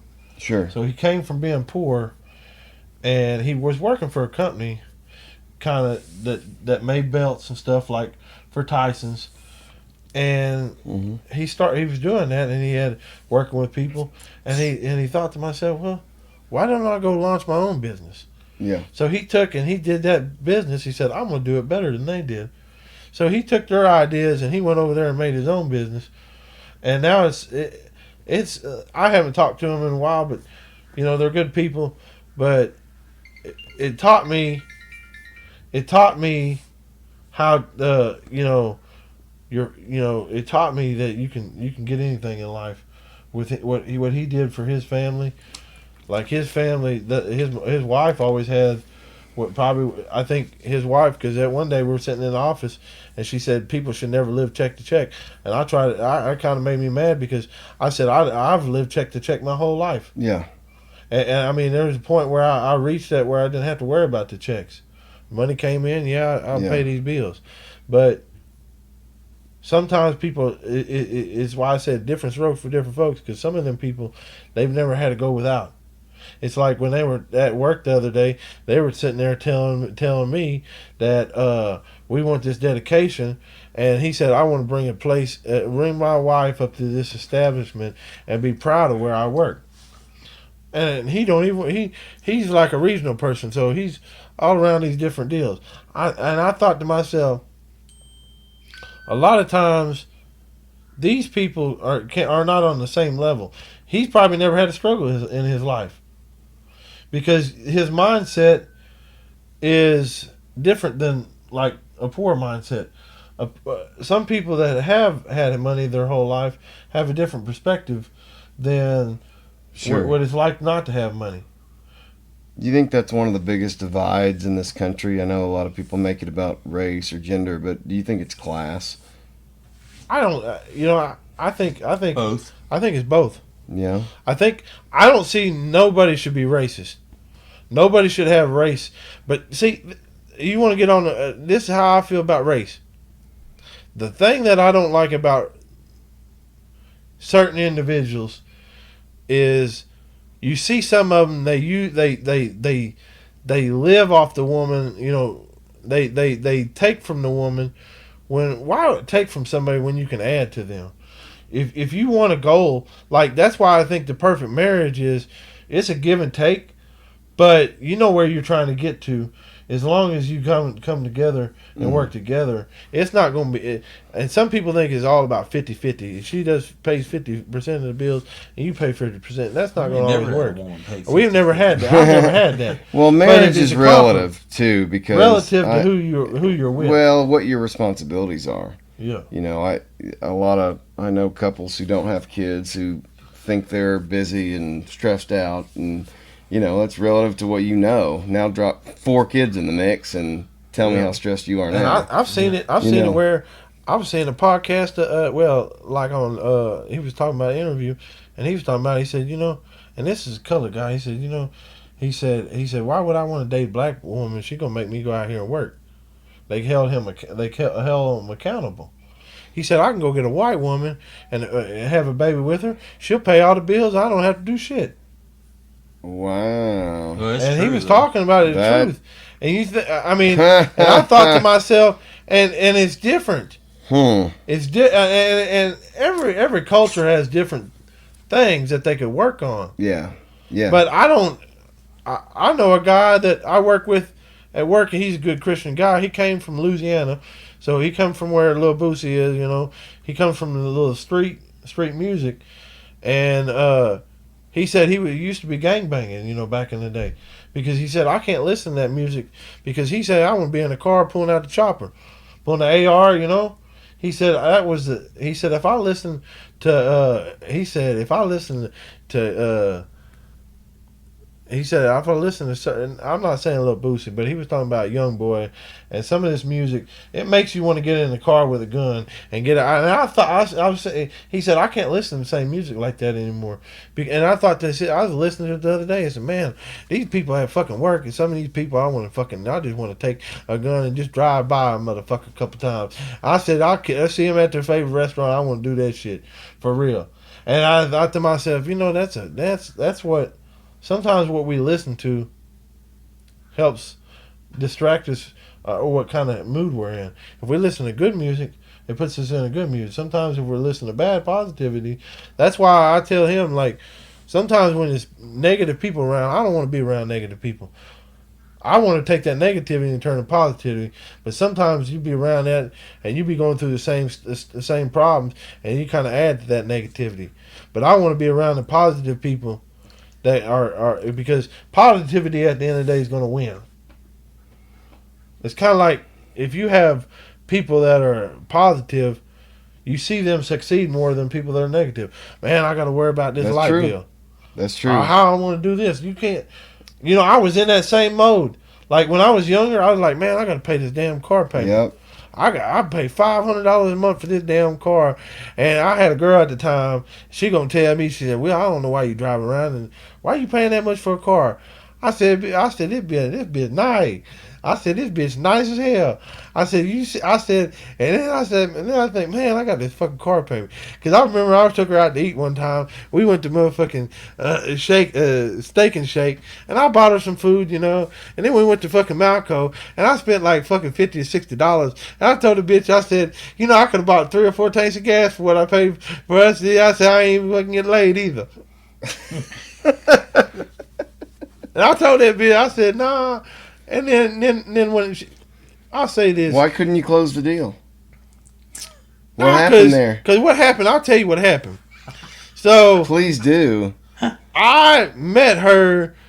I went to Brahms one day with a friend of mine. I just got back from doggone Silver Dollar City.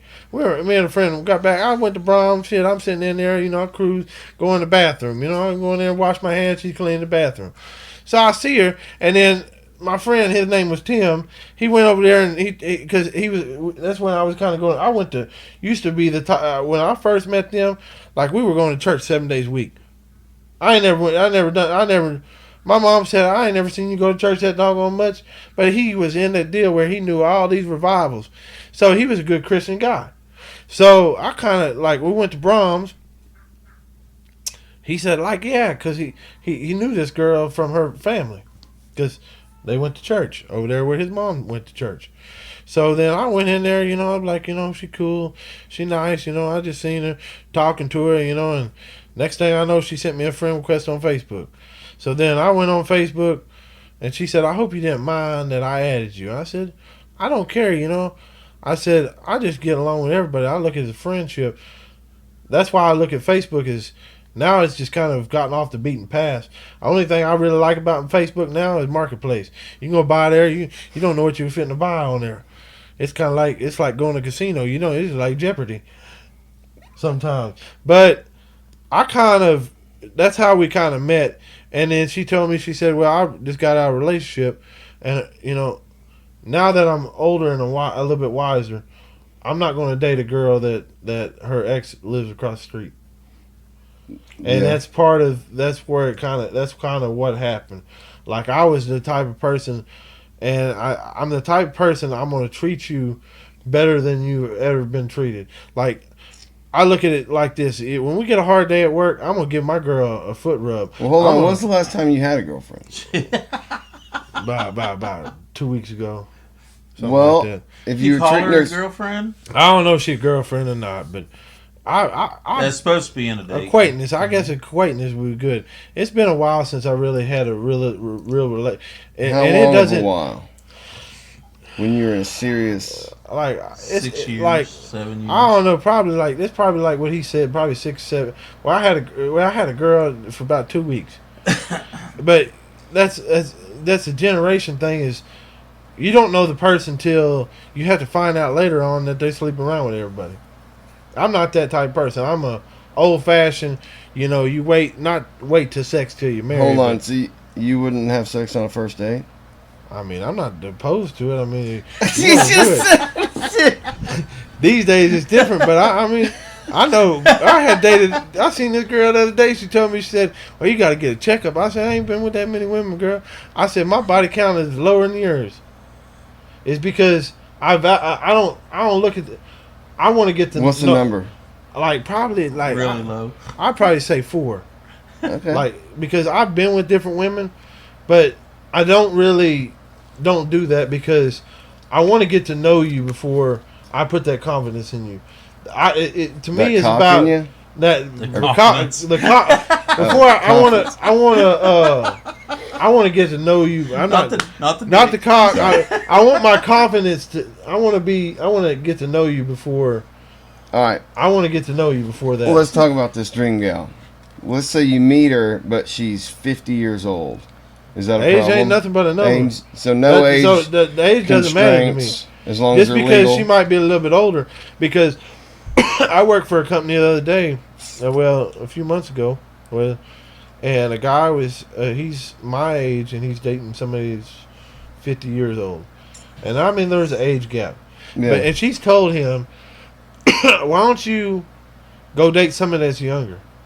Like you could get a younger girl."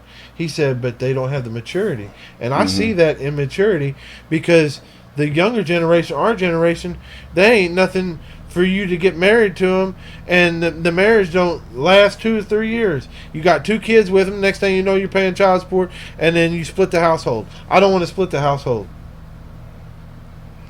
What if she's got kids already? To me, it's kind of Oh, hard. he don't care. He's like a stepdaddy to my daughter. I want to Is be. he? I really, man. I You love good around kids. kids? I love Yeah. kids, bro. I look at it like this: is if I had kids, everybody else is man. These damn kids marking on the walls and shit. Yeah. Yeah, they're making a mess. This is how good he is with my daughter. I was gonna take her out to Father's Day dinner. She's taking me out. I wasn't taking her. Yeah. She invites Will. Didn't ask. She said, "Will, you want to go with us?" You know That's cute. what am I gonna say? No. Yeah. And she just had she has a field day with him. That's awesome. See, because I know sometimes, because I know his ex-military, he can't focus sometimes. I know he's a good father. He really is a good father to his kids, and that's why when I have kids, I take it from learning from our elders, because that's where Elders like Austin here. Elders. Very Elders elderly. teach you a lot. I'm not saying I'm saying like when we were out there playing football. Well, we did play football too. She likes football, and she Alright. likes baseball. She's we a went. tomboy. I ain't never went to a baseball field. I mean, growing up, I never went to baseball field, but she got into. She's into baseball. He spent all that money that one day on baseball. Man, I had to spend some money, man. I said, well, that's sometimes being a parent. I don't. To me, when I have kids, I want to kind of like what's that one movie where what's that guy off of Home Alone? My name is Richie Rich. You know, the parents love him. We don't have riches. We might have all this nice stuff. Where's your money at? It's in and he goes in that little deal and with it looks like the what's the damn deal where they put all the presidents up on the mountain. Mount Rushmore? Yeah, Rushmore. Yeah, they got a Mount Rushmore, but it's them. I don't know if you ever seen Richie Rich, but they said That's like 90s, isn't It's it? an old movie. Yeah, I haven't I seen wish it I since it could. came. I could wish I could have lived in a hot rod generation. I would have been hell back then. I would have loved to go to the diners and cruise in there with the damn deal because I know he knows me. I've been out there doing some fucking petty shit. I've been doing some donuts. I probably wouldn't have been doing some bullshit because I think it was cool. That's why I think we need to bring that shit back. Bring the 60s back, but bring that shit with the modern times.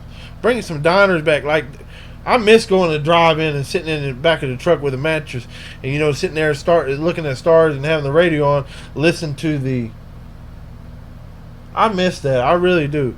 See, that's the generation. That's why when sometimes we go play, like when we went and play baseball, sometimes he gets agitated. He can't focus. I mean, I don't know if he notices that or not, but I think that's where me and her connect. Is sometimes he like you can ask. I'm an A and B. And he's the C factor. He's the C. Okay. I'm the C factor. I'm gonna you. try to see. I always tell people I'm gonna adapt to my surroundings. Like I told the girl that I kind of like, you know, it is what it is. But I told her, I said, you know, I said, if you want me to beat your motherfucking ass, you want me to be angry, I can adapt that situation. I can be angry, I can be an asshole, I can give you angry dick, I can give you sad dick, whatever you want. I can adapt to my surroundings. Because what is this sad dick? I don't know if I like the sound of that. No, I'm just picking. I seen a deal the other day where this like she's like, "What kind of fuck you give me? Angry fuck? Oh yeah, sad that fuck? was fuck?" Matt Damien. And I'm like, movie. damn, this girl got all types of attitude. She said, what kind of fuck you give me? You give me angry fuck, sex fuck, love fuck. He goes. She said pity fuck. He said quit saying pity fuck. He said quit saying fuck. He said, that's the meaning. She goes, well, what kind of fuck you give me? That's what he's talking about. All right. But, I mean, I look at, like, you know, when you have kids, yes, you're stressed out when you come home from work, but it's kind of release. Yeah, you know they're going to tear some shit up. Well, I do know a lot of parents who get annoyed and see their kids as a burden, which is really sad. It's sad. Because they're an investment, you know. You invest the time in them, and they will repay you 10 times fold. You know, just in the joy they'll bring you. But if you invest a little bit of time in them, and you're willing to listen to them and just make that connection. Like I was talking to a guy one day, and he was talking about. I was telling him about that. I said I really want kids. He said, man, I said, a lot of these parents don't cherish the moments that they receive. Because I take the cherishment of, like, when they're crying. You know, when they're newborns, that's when you're going to have to go through the most kind of hell. I think you're going to have to change in diapers. You can't fucking sleep because they got you up. I think newborns has got it. No, I know it. I know that. Women got a lot harder than we do. Women got it hard, man. I'm going to be out there with that damn... You say you dating who? I got a shotgun in my hand. Who you better bring this motherfucker over here and introduce me. No, I'm just picking. I want to meet the guy. I want to see, because this generation, they ain't nothing to have sex when they're 16, and you can't keep a tab on it. You know, I think women. I think the girls are well, the guys. You know, they're hard too, but it's kind of more of a woman. You're worried about your little girl. Yeah. But I think you know, it's kind of a age kind of time when they first get born. You're not getting no sleep. But there's kind of a medium in there, I believe. Correct me if I'm wrong. You think there's a medium in a little bit? Well, what are we talking about? The wife gets no sleep because she's got to get them breastfeed in the middle of the night. What I'm saying, when they get to a certain age, there's kind of good times, and then you get to the times where you just like want to. When you get to teenage years, that's when you. Yeah, I can't speak to teenage years. I just know when my kids were little, my wife was a lot more involved. She was the nurturing one, you know. She would read them stories and stuff, and I wasn't great at connecting to that because they were so little, you know. But then when they started hitting 5, 6, 7, you know, I feel like we started connecting more, you know. And I got boys, so it was video games, natural. Well, video games, football, music, whatever it is, you know. We found common interests, and that really changed the game. But I mean, you know, everybody's got different experiences. It's hard for me to say mine's, you know, unique or any different than anyone else's. I don't know. There are no fucking rules to this game, son.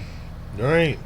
But I was talking to him. He was like, man, I do cherish, you know, getting up. He said, sometimes I'm tired, but he said, when I got up have to milk the baby, change the diaper. He said, even though I'm tired, he said I kind of, it helps me release from what I have to do in my day to day, like with bills.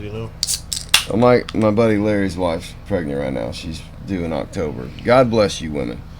God bless women, man. Carrying babies around for 9 months, giving birth. That's got to be hell. All the hormonal shit, the physical pain. I couldn't go through that shit. And then the postmortem. I just want to say here, let's do a toast to ladies. Yeah, toast to mamas. Ladies, Thank you, mamas, all of you, every damn one of you. We can't understand what you go through, but we sure as fuck appreciate it. The other day, a matter of fact, I was watching it last night. This there's on YouTube. There's you can look it up, but there's a lady that does. They got a wood. They cut the wood slabs and stuff. She went in there and her husband. Previously, I watched on there where she he had made her like this kitchen table. Whose is that? It's his. That's mine. My mom's Man, calling. You getting pimped out? No, my mom's calling me. She's probably checking up on me. You want to answer it? No, I'm good. While we're on the podcast? But she's already called him twice. You called me twice. Do you need to go call her back? No, it's not a big deal. But I what want her I'm to worry. saying is, like, they make slabs, and and she's pregnant, and she's she made this little slab, kind of like your little deal. They, what slabs are. They kind of cut the wood in center. Yeah. They'll take a log and they'll cut it. Well, she made this wood, and I'm a sucker for that because I think it's kind of cool.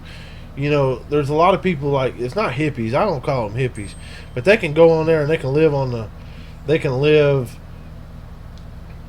off the land, kind of deal. And you see a lot of them that live off the land, and it's very encouraging to me because they start with nothing and they can go on there, and I don't know if you've seen it with basically like in some type parts of Alaska and stuff like that.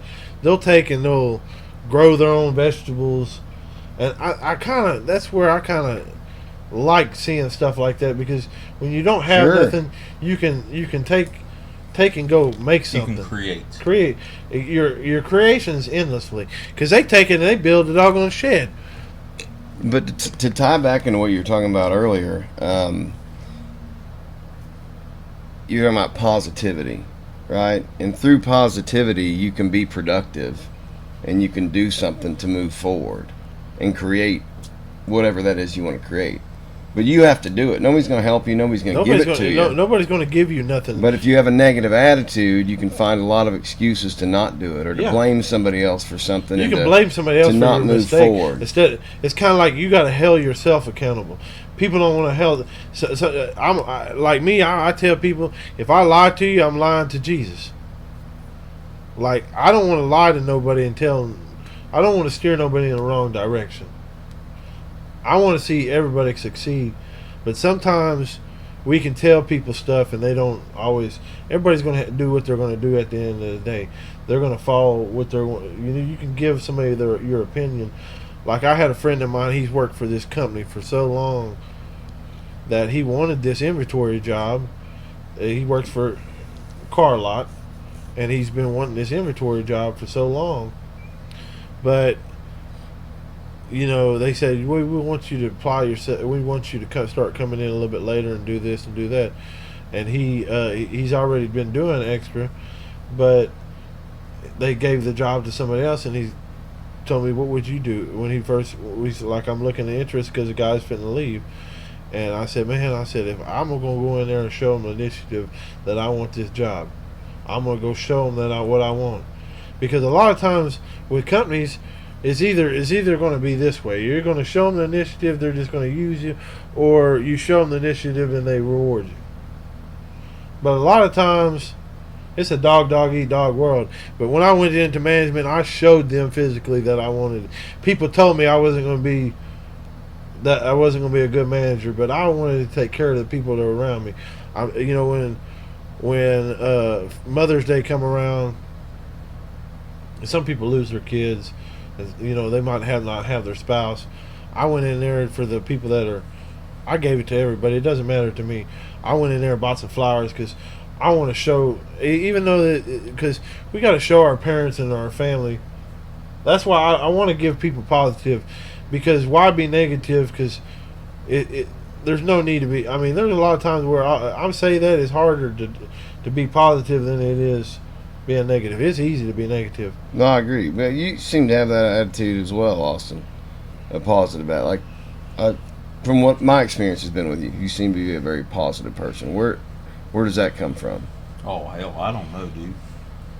I just got the. Is that something you do intentionally? No, I just know what I need to do and know how to do it. And just don't bitch about it. That's the way I Just expect get on with it. Yeah.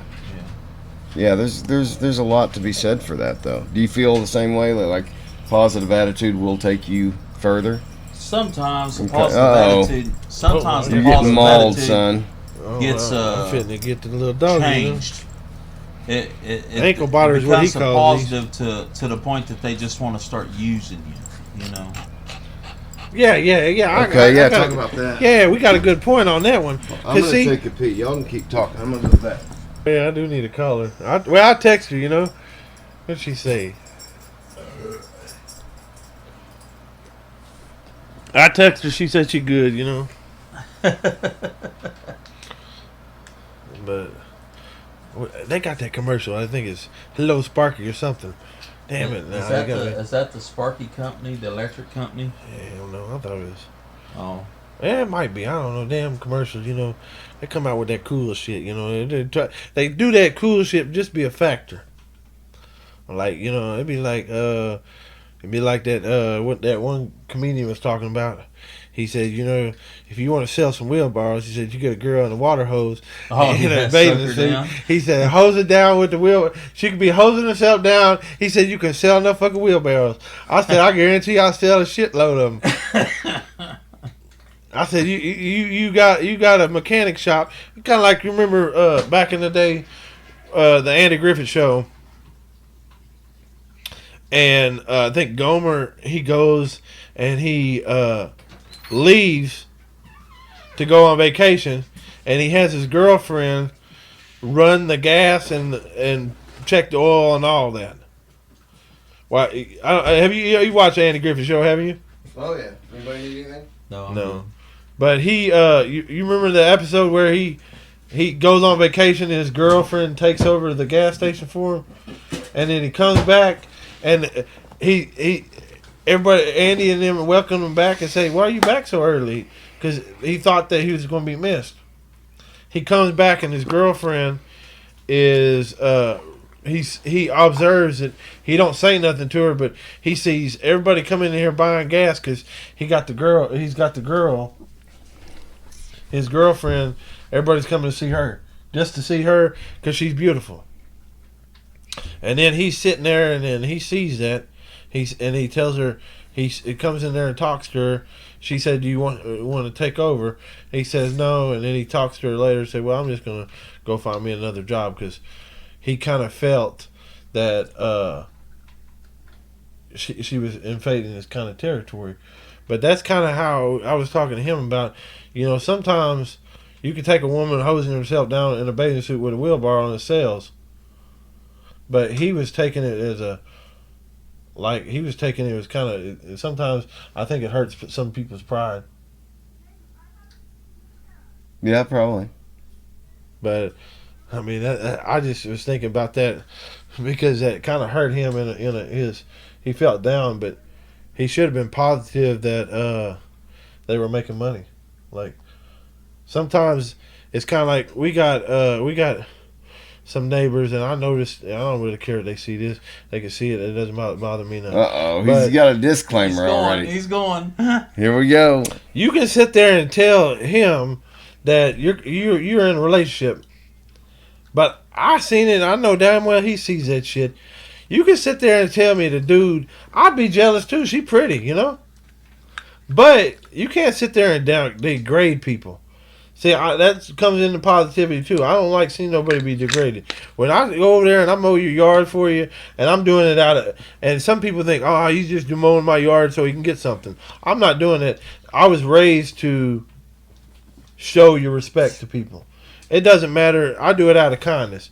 I'm not sitting here to brag about it or nothing. I do it out of kindness to show you that there are still kind people in this world. because what I see is like I seen, he's a pretty good guy. He talked to me at the fourth, asked me how my fourth was. I was kind of sick the fourth, and I know it bothers him with the fireworks because he was gonna come over there and talk to me because that kind of it hurts with his, and I really think there's a right time and place for that. I mean, everybody wants to, remember 4th of July, but it really hurts the people with PTSD. I think they need to take that and go out to the lake or something. Do that at the lake, somewhere that's beautiful, like they can contain it. I mean, I don't know how everybody else feels, but that's how I feel. But back on this other story is, he asked me how I was doing, but I went over there and mowed their yard one day, and, I like taking care of my yard because the lady that had my house was, you can ask him, she was really anal about it. I'd see this 80-year-old woman, how old, I don't know, 90-year-old woman out there, she'd be waxing her car, bro. She'd be out there trimming the trees. She'd be doing it all, man. Washing windows. It just impressed me. That's what. How long have you been out there? I've been there almost 12 years now. Okay. You didn't know the Cleggs, did you? No, I don't know. I'll tell you, I've lived on my street for almost 12 years, and I know maybe 5 houses out of the whole street. I used to mow for these people called the Cleggs on that street, and that woman, she's an old bitter lady, and she would come out and like stand over my shoulder while I was weed eating, and like point out oh man, I hated that job. I finally quit it. But what I was trying to say is, I went over there and mowed her yard that one day, and she come over there. He seen it too. She come over there. Because I got a fence on my yard. So why would I want to weed eat one side of the fence and the other side of the fence not be? And plus, they let their grass get to this one. The first time, that's how I kind of met that lady. But the other people, I met her roommate. But the grass was this damn tall. Like, so you ain't gonna push that sunbush with no damn bush mower. And she was out there the other day trying to push that shit. Because it's like they're 25. I don't know how old they are. It doesn't bother me. They're 25. Whatever it is, it is. But the deal is, I was over there. I went over there and mowed to show them respect, and then I started weeding. She come over there and brought me some water and some damn peanuts. And a whiskey. Well, that other girl brought me the whiskey, but but I'm just saying, she brought it over there and she was talking to me, and she said, "Well, I will go. We got some birthday cake over there if you want some." I said, "Well, I got to get back to weed eating," and she went over there, and then I understand when a guy feels like invading his territory, but you can't have your girlfriend when she comes back outside. She's staring at the ground because you done made her feel like she's dirt. You feel me? There's some people that will demeanor a woman. If you don't got faith in your relationship, you don't need to be doing that. So how do you meet women today? This is something I'm long out of the business. I don't know how you meet women. How do you plan on meeting this right woman? I don't know. Sir. Really, I like to go media. He does the media thing. Sometimes I do. Sometimes I do social media. What are you on? Facebook. I'm on Facebook, but Instagram, TikTok, Instagram, Snapchat. I see people's stuff, and I really it kind of hurts me when I go on Facebook. I don't even really want to get on Facebook anymore because it's all about sex, and it's all about who can get the most clout. Like, I'm more about I don't want to see that shit. I don't want to see that. To me, it's all negative. There is some shit on there you can learn. Like, sure. they had some shit on there that told us how to damn. I didn't know that they had a pull tab on the motherfucking. You get the damn Powerade deals, right? Well, we weren't taught this. You were taught to pull the damn when you bought a pop like a 6-pack of beer. You just pop that shit, right? No, there's a little tab on the side, and you just pull one side, and then there's a tab on the other side, and it unleashes the motherfuckers. I learned that shit on Facebook, and I said, "Damn shit!" I took that shit, bought me a damn deal of Powerade, and I said, "Damn right!" I pulled that shit, and I said, "Damn it! I didn't know they had that shit." Because we were all accustomed to when I was growing up, you pull that shit out, you yank it out the hole. I mean, well, it's a tool. It's like anything. It's like a tool, man. It can be used for bad or good. It's great for promotion. And I learned, like, there. You didn't know, like paint cans, they still got a lot of paint. Some paint. Sometimes they lose their air. You just got to take them in the air and back in. Put some air into it. I seen that shit on Facebook. I mean, I ain't tried in reality, but there's some of this shit that's real that you learn. Oh, certainly. There's a lot of great shit on YouTube. I think YouTube is where it's at. I mean, you can learn anything. If you want to learn how to play a piano, you can learn how to do that. Anything. If you want to learn how to change oil on your shit, you know that. And sometimes that, like him being a mechanic, I think that's a good thing for him too. Because sometimes, like, you're working on shit. Have you ever used it, Austin? YouTube? His worker does. Have you? Yeah, my worker definitely does. If I tell him to do something and he don't know how to do it, he'll YouTube it, and he said, well, they said to do this and this and this and this, and I'm like, well, if you do this and this, it'll be a quicker process. You have to take less apart. Oh, well, I'm just going to do it the way I know. Have you thought about starting a YouTube channel? No. He'd be good at it, wouldn't he? You two together would be good at it. I'm not a... I mean, I'm a tech person. I mean, I got an Apple computer and all that. I can tell you, I can answer my phone. I can answer a phone call. I mean, I'd have to. I mean, I've seen it where you can learn. I mean, I know you got a podcast. I can learn, and that's one thing. Put it in the comments, people. What would their show be called, and how awesome would it be? I think because I'm willing to do something like that. Teach people how to fix cars. I want to learn. I mean, I want to teach people because it's like knowledge a show. I seen on my girlfriend. She said there's 80 different YouTubes on how to cook a meal. Mm-hmm. Do you know how many mechanic shops have little videos, little skits on there to change this or change that? It's just lots of them, but none of them are very entertaining. Not very entertaining. You two though. Are See, extremely I think entertaining. not when I'm working on the cars. Maybe that would might be a little pissed off. He said, "Man, I'm tired of this fucking shit." He said, "I'm sick of this bitch. This motherfucking rotor is fucking me up right now.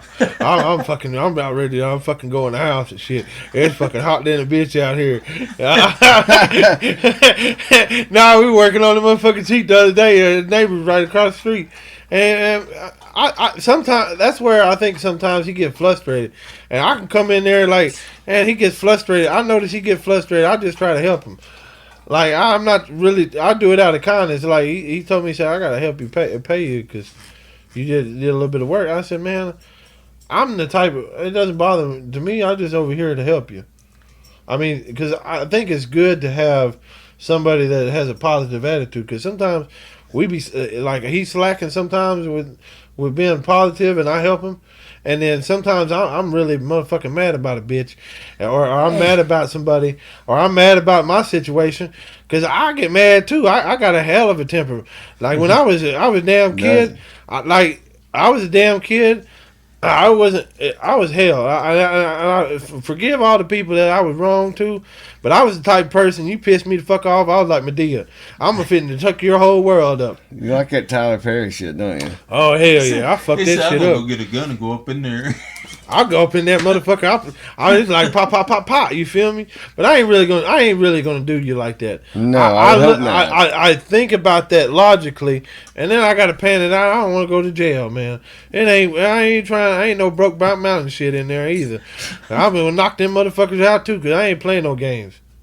But it's a give and take. I think a part of it is one guy told me when I was working. I worked for a subcontractor for Home Depot, and I did deliveries.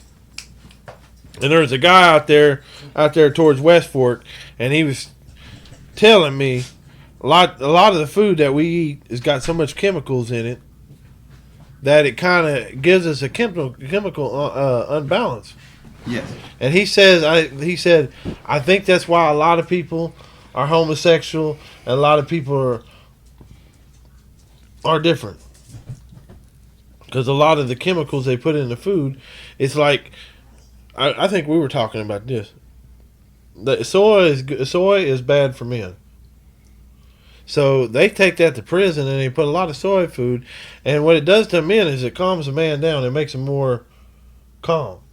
So they're not pissed off and ready to go in there guns blazing.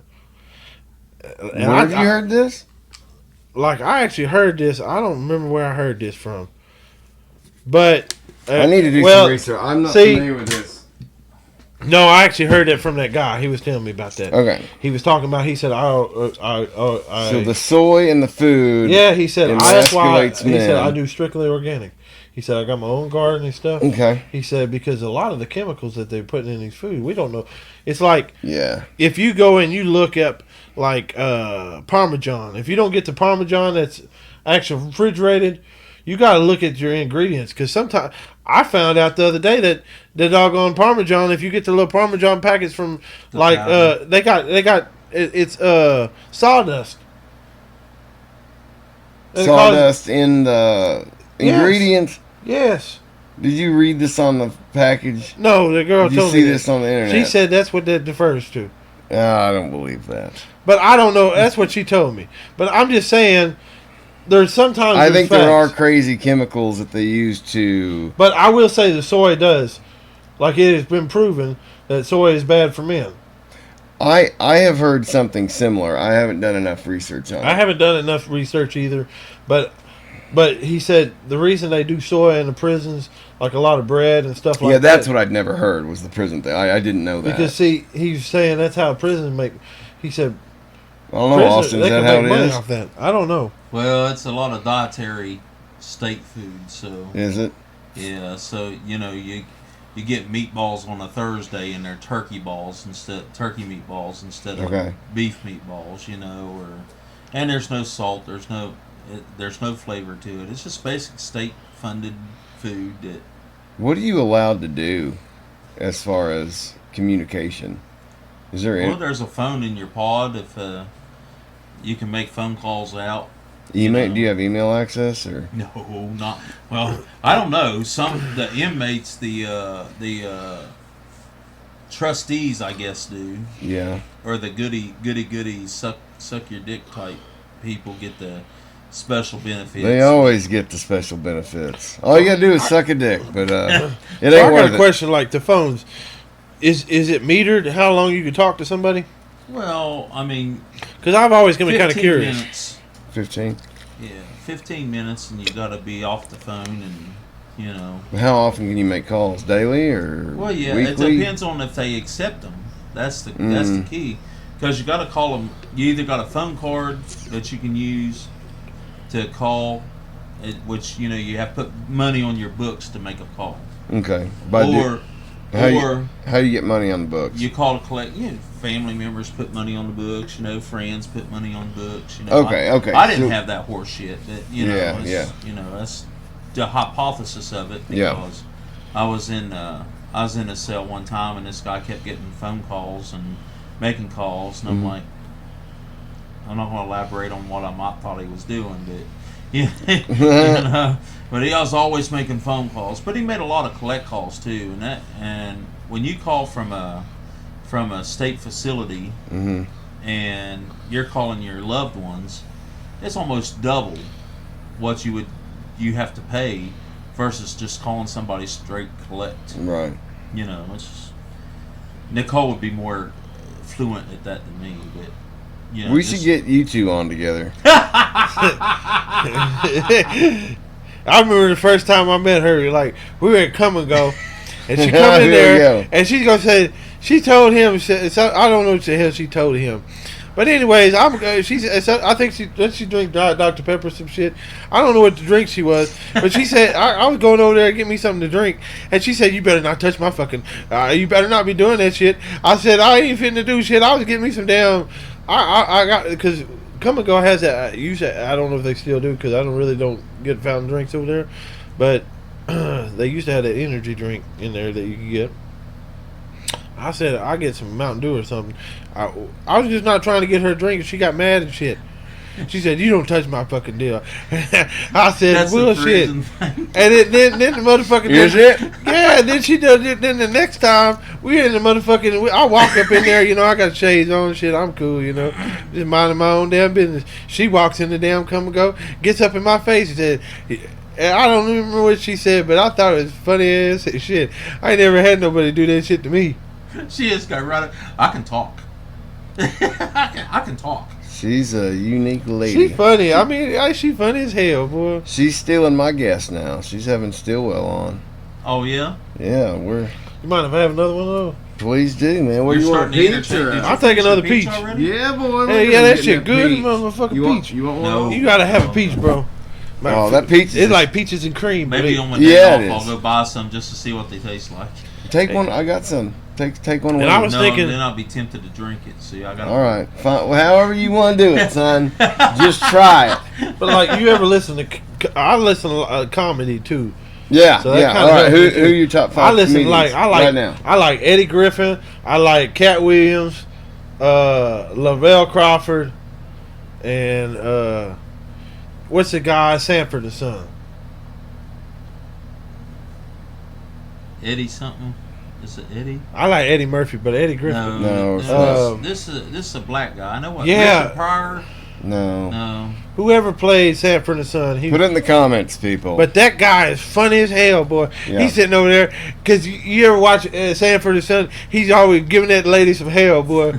I remember I seen an episode. Somebody sent me that one day where he's in the court. He said, "I don't see no motherfucking white people in here. Why don't you give them tickets?" And I thought to myself, "Damn, boy." But I mean, I just think it's I don't know. I think it's good to have a sense of humor. No, 100%. It's like Lavelle Crawford was talking. He said, "Man," he said, "My damn check engine light." He's over 300 and 400 pounds. He said, "My damn check engine light kept on coming on." He said, "I had to do something about my weight." He lost a lot of weight. He said, "I was in there sleeping one day." He said, "I was in there." He said, "I was in there." He said, "Next thing I know," he said, "This black anaconda was looking at me, it was moving around in the dark and shit." He said, "I thought it was a fucking snake. About to shot my dick off." His thing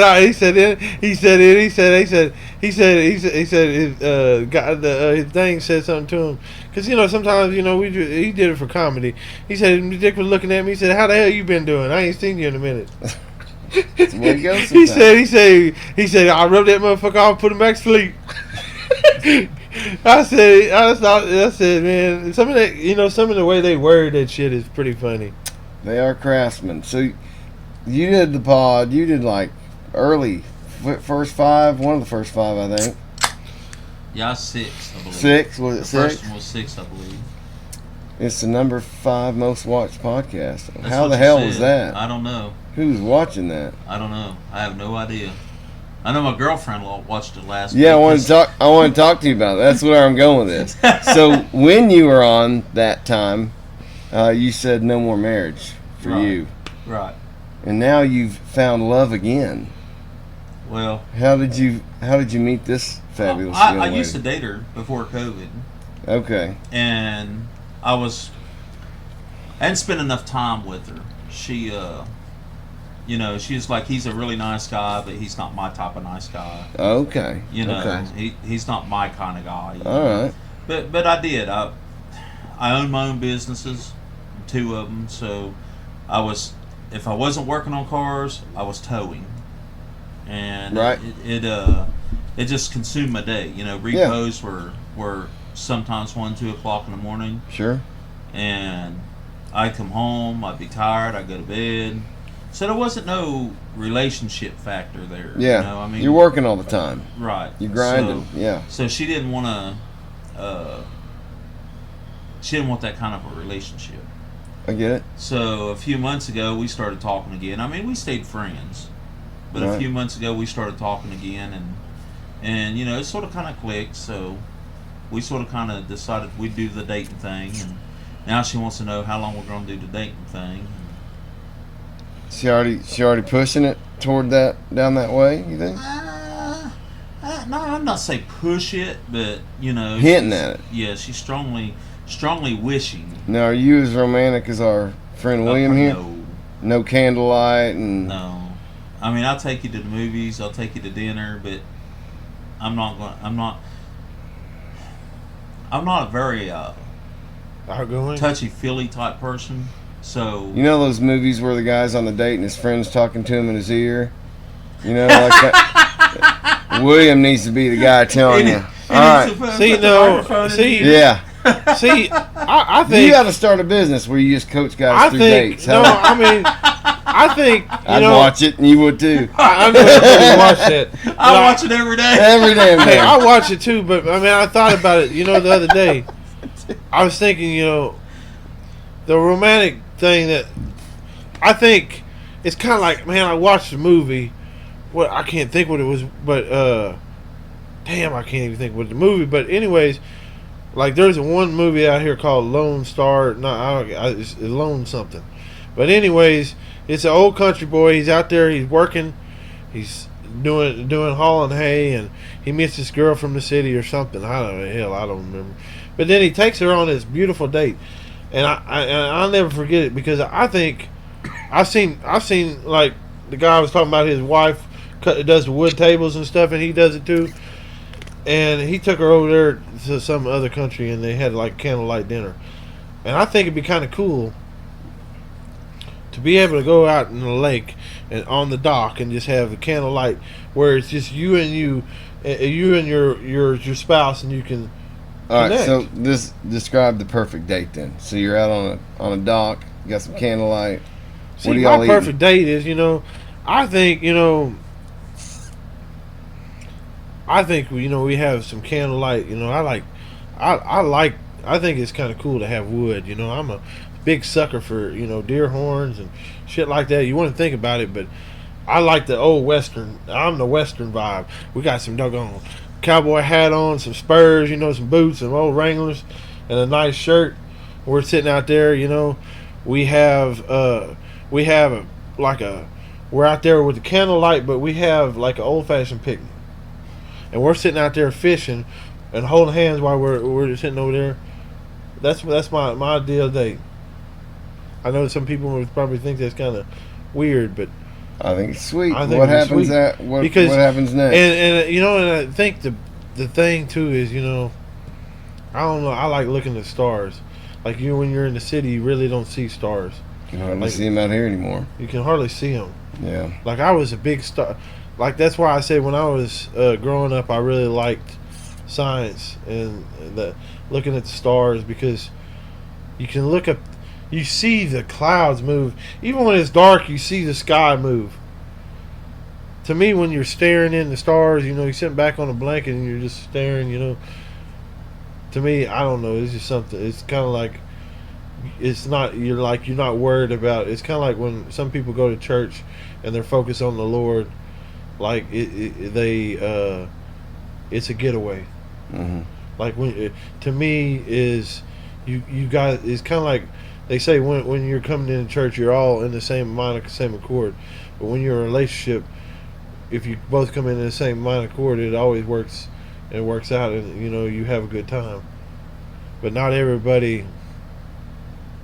I don't know. I think that to me, where I would go from that, probably go out and do some mudding. You know. I like that. I like that, I've man. done it. I like to That's a have me good some phase 2. I like that. Phase 2 would be out with some side by sides. We finna go do some mudding, and then and then phase 3 would probably be the side by side in the sand dunes. I want to go to sand dunes so damn bad. You can ask him. I used to have a damn Yamaha blaster, and it was a 2-stroke. And it was bored over, and wee, and you know that motherfucker was loud. And everybody, the neighbors come out. When we used to have extra neighbors, they would come outside and see, damn wheel riding damn 4-wheeler. Who's that dude? Doing donuts in his yard. Right. What's your perfect date, Austin? I don't know. I don't do much for dates. What's that? Do you know? Oh yeah, my 4th date would probably be riding in the classic car, taking her to a drive-in, and we still, you know, I don't know if you've ever seen the movie The Wraith, where they have the little drive, The Wraith, with Charlie Sheen, and they have the old diners where they used to put the movie trays on there, Yeah. where you can sit there and eat it on the door.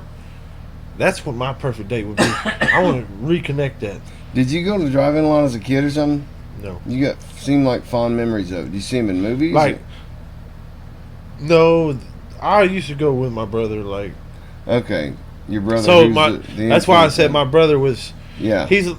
My dad was my dad, but was more of a dad. He taught me right from wrong. He didn't teach me right from wrong, but he taught me. He said, you know, because I watched him like when my brother was growing up, he kind of saved me, because my dad had a bad temper.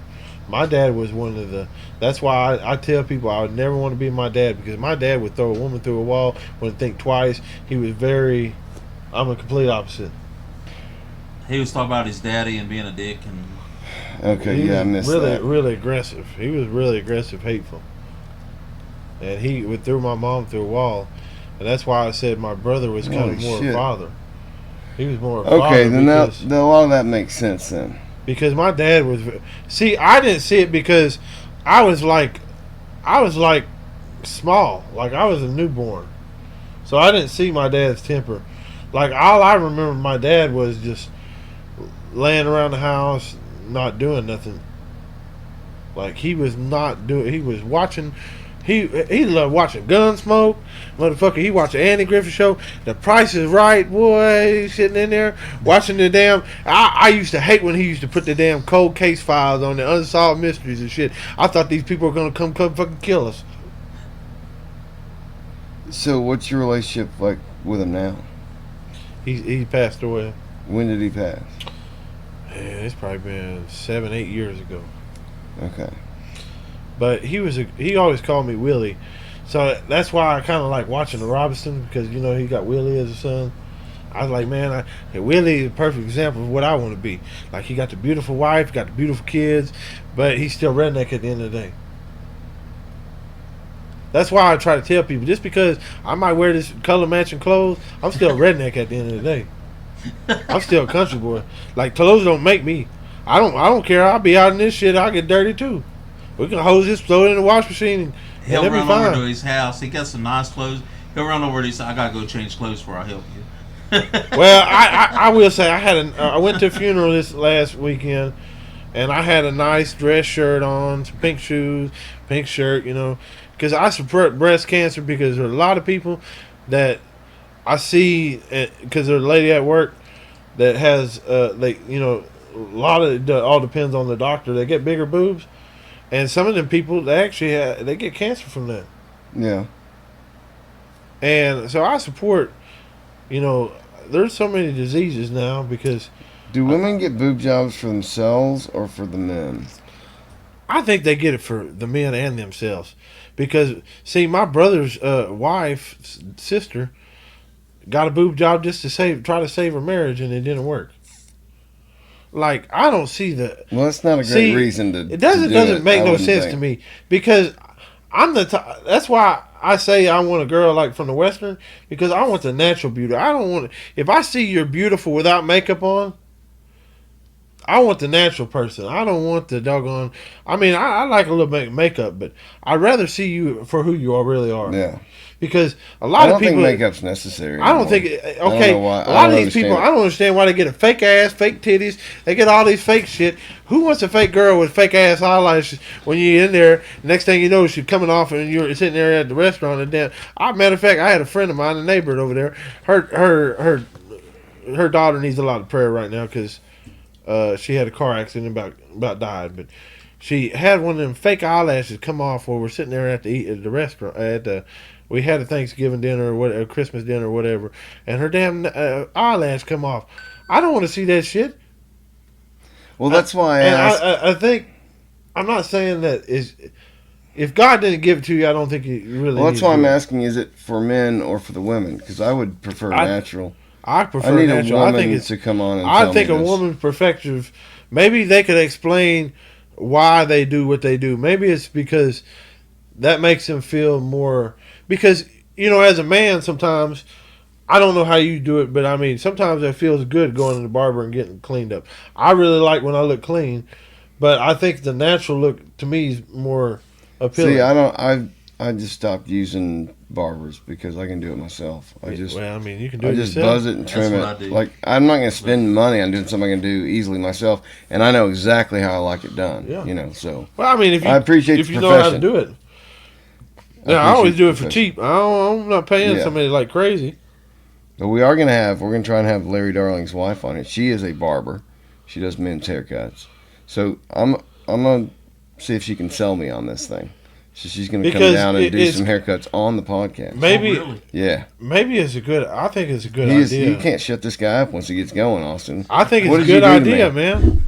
man. What the fuck did you do to me here? I think it's a good idea to have a woman's perspective on why I they agree. do this. I agree. Because I like Lil Tootsie, man. Not Tootsie, but they come out with. You probably heard that song. It's called My Favorite Song. He's sitting out there on the piano playing this song and it's talking about because we all go through struggles in life where we got past due bills. Sure. Like I know we both have had. Everybody's had that struggle where they get past due, and you keep the faith with your spouse. Mm-hmm. And he's sitting there talking about. He said, "I'd rather have a woman with no fake eyelashes and no fake," because I understand why women. Do what they do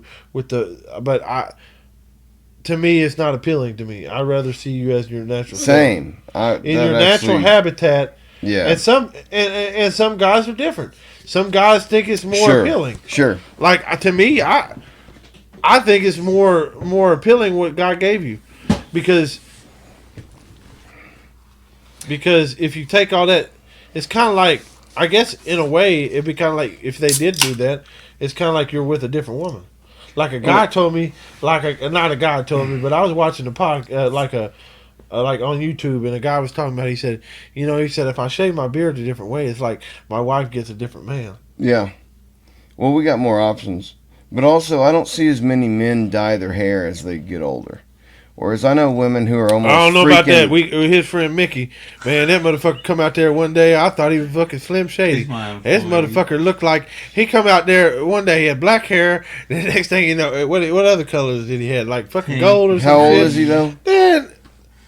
Man, he come out there that one day. I said, old? who let Eminem out the fucking house? 30s. Okay, I'm talking about older men, like to hide the gray. I'm talking about like, My brother dyes his. does he? My brother will. I don't know if he. I think when he first got married, he would go dye his beard. I mean, he don't have a beard, but Forrest don't have no beard. But my brother would dye his hair, but now he just kind of lets it go. I think you reach a stage where because see, I know I go get a haircut, and I try to get a haircut every week. And I had a girl tell me when I went to because I used to go to this career academy over here, because $7 is. I always tell people 7 minutes in heaven, but it's not 7 minutes in heaven. It's a good deal for a haircut. And she told me that one day. She said, "You must got a good girl, because you always come in here." And I think that comes to depending on what I had a lady tell me that one day, said, "You dress for the job you really want." I think the job I really want is to look presentable, but when I get older, I kind of want the old kind of like let it grow out, and kind of like the Robinsons. I want to let my stuff grow, but right now I'm just trying to focus on getting where I need to get so I can retire. I want to retire when I'm at least 55, because my dad died when he's 70. Good luck with that. Yeah, retirement But good now luck. at 65. Yeah, now you Well- can. But I'm really sad for what this young generation, like his daughter, what she's going to have to go. Who knows what it's going to be like in his 10 son's years? younger than 2 years older than my daughter. Who knows My what? youngest one's almost 9. Who knows what Yeah. the world's going to be like in 10 years? Like you think about 10 years ago, because I started working in 2012. It's 2024 now, right? Mhm. So you think about 12 years. 12 years and what has evolved. I remember when the damn Taco Bell, the Casey's, all that shit wasn't even there. I remember when Marvin's was the place to go. You had to go down the road to go to work MLK, where I started working. And where Come and Go is in Farmington. Didn't they used to be Easy Mart? It used to be some kind of mom and pop. One stop.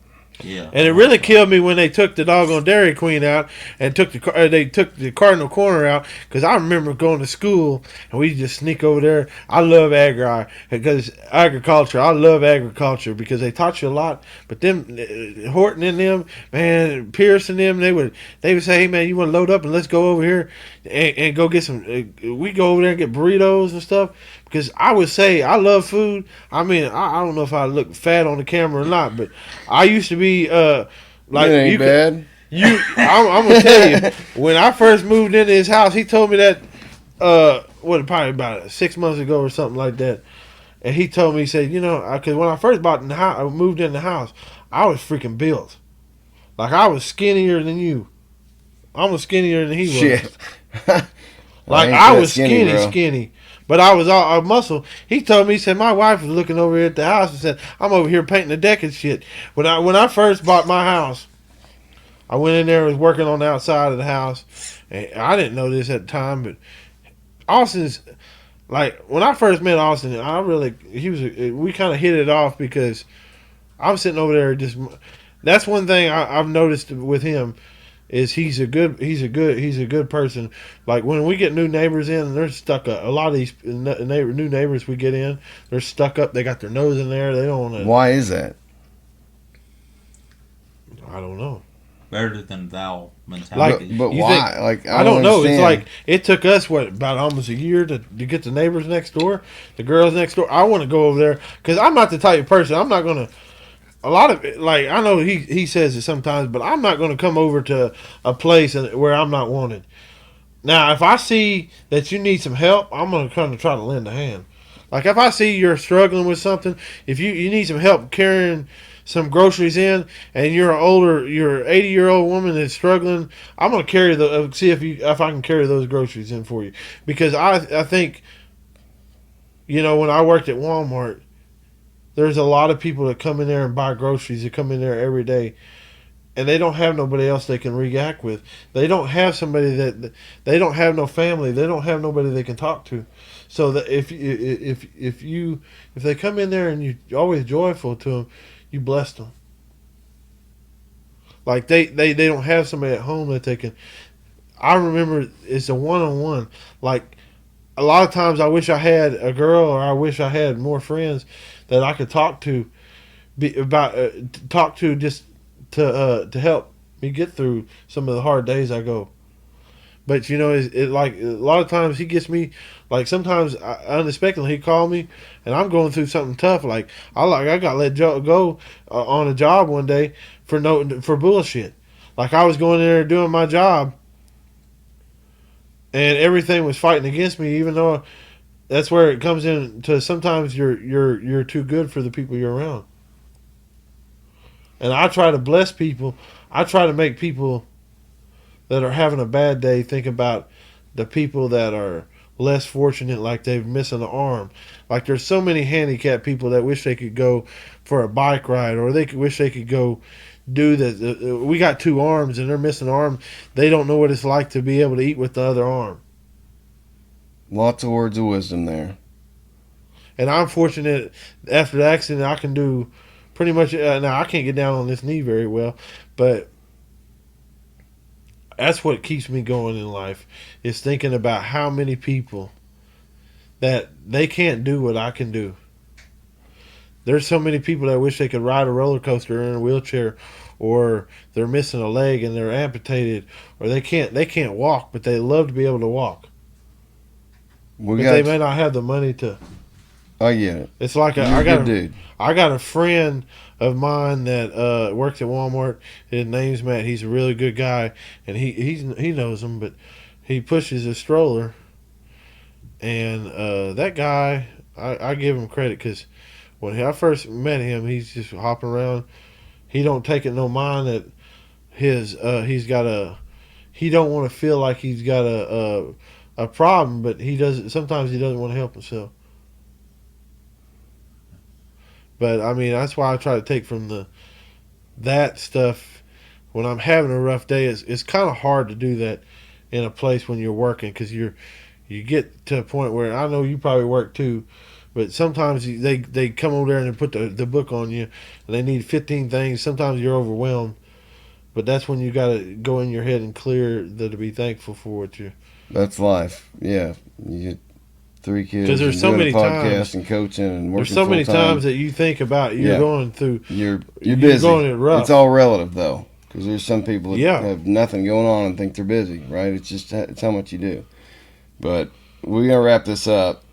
In closing, I want to go back to what we were talking about earlier about ladies aging gracefully, because I know ladies that are almost in their 70s and are dyeing their hair like deep, brunette. Done that up. I don't think it looks good. I'm going on the record. Good. I don't get it. Now I think I know you're lying. The wrinkles don't match the color. No, I think what was that damn movies in the '60s where these women had these big fucking glasses and shit? That shit always made me. They laugh. were hot. They were fucking hot though. Yeah. But I don't understand. Okay, for instance, my sister, she had. We're not talking about stewardesses. We're talking. My about... sister was married she got married when I was a kid. When she turned 18, she got married. But now she's lesbian. And she died. She's got a haircut like mine. But I normally have it spoked up. She got her fucking hair dyed like mine, but it's blue and shit. I don't understand the different colors. Like, how do you go to a job? I mean, I know she's a healthcare worker, but certain jobs they don't give a damn. Like I remember when I started at Walmart, you couldn't have no fucking sleeve. You couldn't have it if you had one tattoo. You had to cover that shit up. Let the... Now it's like, oh, who gives a damn? They got a dick on their face and they go to work. He ain't far from the truth. There's a guy. Have y'all seen the greeter at the Martin Luther King Walmart? The little Oriental guy? The Asian dude? Yeah, that's his friend. Do you know that guy? You talking about Chow? He got that big ass knot on his hand? I don't know about that. He ain't great at English, but super nice, real friendly. Yeah, Chow. You know him? Yeah, he's my brother's wife's, her sister's husband. Brother's wife, sister, husband. All right, I got it. Can you get him on here? I can't get him on here. Why? Like, we ain't that close. My brother's wife's family, they stick to themselves. I don't think you're gonna be able to get him on here. He probably ain't gonna come. I'll approach him but myself. he's a good guy. He really is. I'll ask him. And you want to think I think he's 65 or 70s. Yeah, he doesn't look like. And he'll tell you he'll tell you how to eat. He said they love eating oysters, they love eating salads, and and I think about that because I've watched a lot of people that are like 80s and they look like they're 50, and it's because they didn't put all these bad chemicals. And a lot of people tell me that I don't look like I'm 33. They tell me I look like I'm in my 20s. I was going to say 40s, but, whatever. They tell me I look like I'm in my 20s. And I tell them, I said, that's what no smoking weed does to you, and eating the right. Because I watch a lot of people that eat natural. Now, they might not have the nicest hair. What? Now, some of these damn hippies, I'm going to be saying it's real, but that, like, I watched somebody that I met in Bentonville when we bought a weed eater from them. And they were doggone 75, and they looked like they were 50 years old. They didn't look the age of motherfucking 75. And what was the secret there? And they told me, he said, you know what the deal is? Eating organic and eating healthy. Eating a lot of vegetables and eating...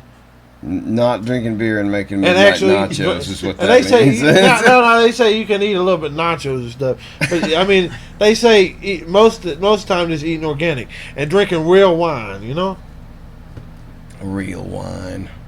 There's a lot of this. I don't even know what that means. I don't even know. Like, I don't I'm talking understand about the alcohol snobs. I don't get it. I never did. I never got it either. I just know beer is beer and wine is I wine. drink to change the way I feel, not for flavor. No, That's make it feel You good. know what I mean? Yep. Well, Austin, we'll have to get you out here sometime without him so you can speak. I'm sorry. I'm fucking with you, dude. You were entertaining as hell. See, I just What did you think? I just try to build. I want to build people's confidence. What did you feel? How did you feel about that experience? Just talking for a while. I think sometimes we need to have a release. Amen. And I think voicing our opinion, like it's kind of like when you got the like Trump and them, and you're voicing your opinion. Sure. Everybody has their own stance, but yeah, it's kind of like the music I listen to. Sometimes you listen to people when you're that when you're going through something, you listen to certain different music. It's like Yeah. when you're upbeat, man. You got this little baby on there. He's sitting there. That you going with the beat. You know, you working it. Damn, I run my ass off on the thread machine. But then you're with your wife, and it's Sunday morning. And, you know, you're thanking God every day that you're alive. You put some old Charlie Wilson on, and it's talking about love and your relationship. To me, it's good to show different. You show people that you can be different. You got different, because we all got emotions. That's why I try to tell people, especially this young generation, if you play with somebody's ghost people and play with people's emotions, this person might be you're signing the death warrant. When you're playing with somebody's emotions, they're playing with their heart and their emotions, you don't know what that person's capable of. I feel. What do you mean by that? He elaborates on that. Neighbors next door doing stuff for him, and I do stuff out of kindness. But when you sit there and you don't acknowledge me, like I do, I do so much for other people, and I don't look. You can ask him. I don't look at the reward what I'm fitting to get. I'm looking at how can I bless somebody that is, they might got last $5 to their name, or they don't have the money, the capability, they don't have the funds, and I can go over there and do it, and I can do my yard, and it fills in the blank. All right. So, but what I mean by emotion is some people play with people's emotions. Okay, how so in this instance? Like the pretty girls next door. They know they're pretty. They know they're pretty, so they use their pretty talents to get them to. So, like, there's one guy. This is the truth. Like, he told me, he said when his sister needed sheetrock done in the house, she dated a person that did sheetrock. When she needed a plumber, she dated the plumber. When she needed a yard mowed, she dated a lawn person. When she needed the lights electrician, she dated an electrician. Wow, that's a superpower men don't have. You know what I mean? Women can. Ladies. Women can. Man, they can put a Houdini on you. They can say, okay, I need my yard mowed, right? Well, I go over there. I just walk outside in a bathing suit, wiggle my ass a little bit, and the next thing you know, you're over there. Oh yeah, you need me to help you mow your yard, and they don't even have to push mower to say that you're gonna have you coming over there for no fucking reason. Mm-hmm. But I'm different. I'm like, I see you struggling. I like part of the reason how I met the neighbors is they're trying to push that shit in the that damn shit was wet as a motherfucker. Cause matter of fact, after I got done mowing the fucking yard, my damn lawnmower keep on fucking sharing belts. I was over there, motherfucking. I went over there and mowed this shit. Went to go over my fucking yard to mow my yard. I said, I told her, I said, I'll mow my yard too. Next thing I know, the fucking belt shreds off. But I did it. I didn't think about the reward. And then she told me, her mom was respectful. She said, you drink? I said, I'm not really a drinker. I don't really touch drugs. The natural high to me is happiness. Wow. But it gets crazy when it's on gummies. Oh, when I'm on gummies, you think I'm funny now? Shit. Boy, I'll make you laugh, make you shit. So she asked you if you drank. But she actually asked me if I drank. Okay. And I told her, I said, I really don't drink. But I said, if I do drink, I like a little Jack and Coke sometimes. But I made him some whiskey the other day. I know he said that on the podcast, but it ain't real. Like, I was really going through the shit. She pissed me the fuck off because I was trying to be nice, and I don't like a motherfucker sitting there ghosting me. I send you a fucking text message. I know women got their phone on them 24/7. So if you see me fucking text you, do not motherfucking. You can say, hey, I don't want to talk to you. At least give me something instead of just say, oh, I'm just fucking not gonna do shit. You're losing that positive shit, attitude. You lose that damn. That's where I lose the shit. Yeah. Because see, I lose that shit because if I do you respectfully, I expect to get respected back. But it's not always going to happen. It's not always going to happen. But see, I made that drink because that's why people see me be positive, and that's where little shit. Look, sometimes when you're, being in a relationship, sometimes the petty shit, like you leaving up the toilet and the seat, and you're supposed to shut it down for your wife, and you just leave the shit propped up, and then she goes sits on there and sits on the toilet with a bare ass, and then she comes in there and fucking bitches you out about it. That sounds like a argument between a husband and a wife who don't have kids. But I'm just saying, That's the kind of when you got 3 boys in the house, that argument's over. But I'm just saying, She gets used to put it down. She fucking just puts it down. sometimes there's a little petty. I'm just saying, there's sometimes. Yes, a little I know petty what you're relationship. saying. I got 5 girls. Yeah. 4 girls. Right? So, So you're outnumbered. So you put it See, down. Yeah, I had a girl come over to my house the other day, and I always leave the seat down. It's folded. I don't want to see the shit.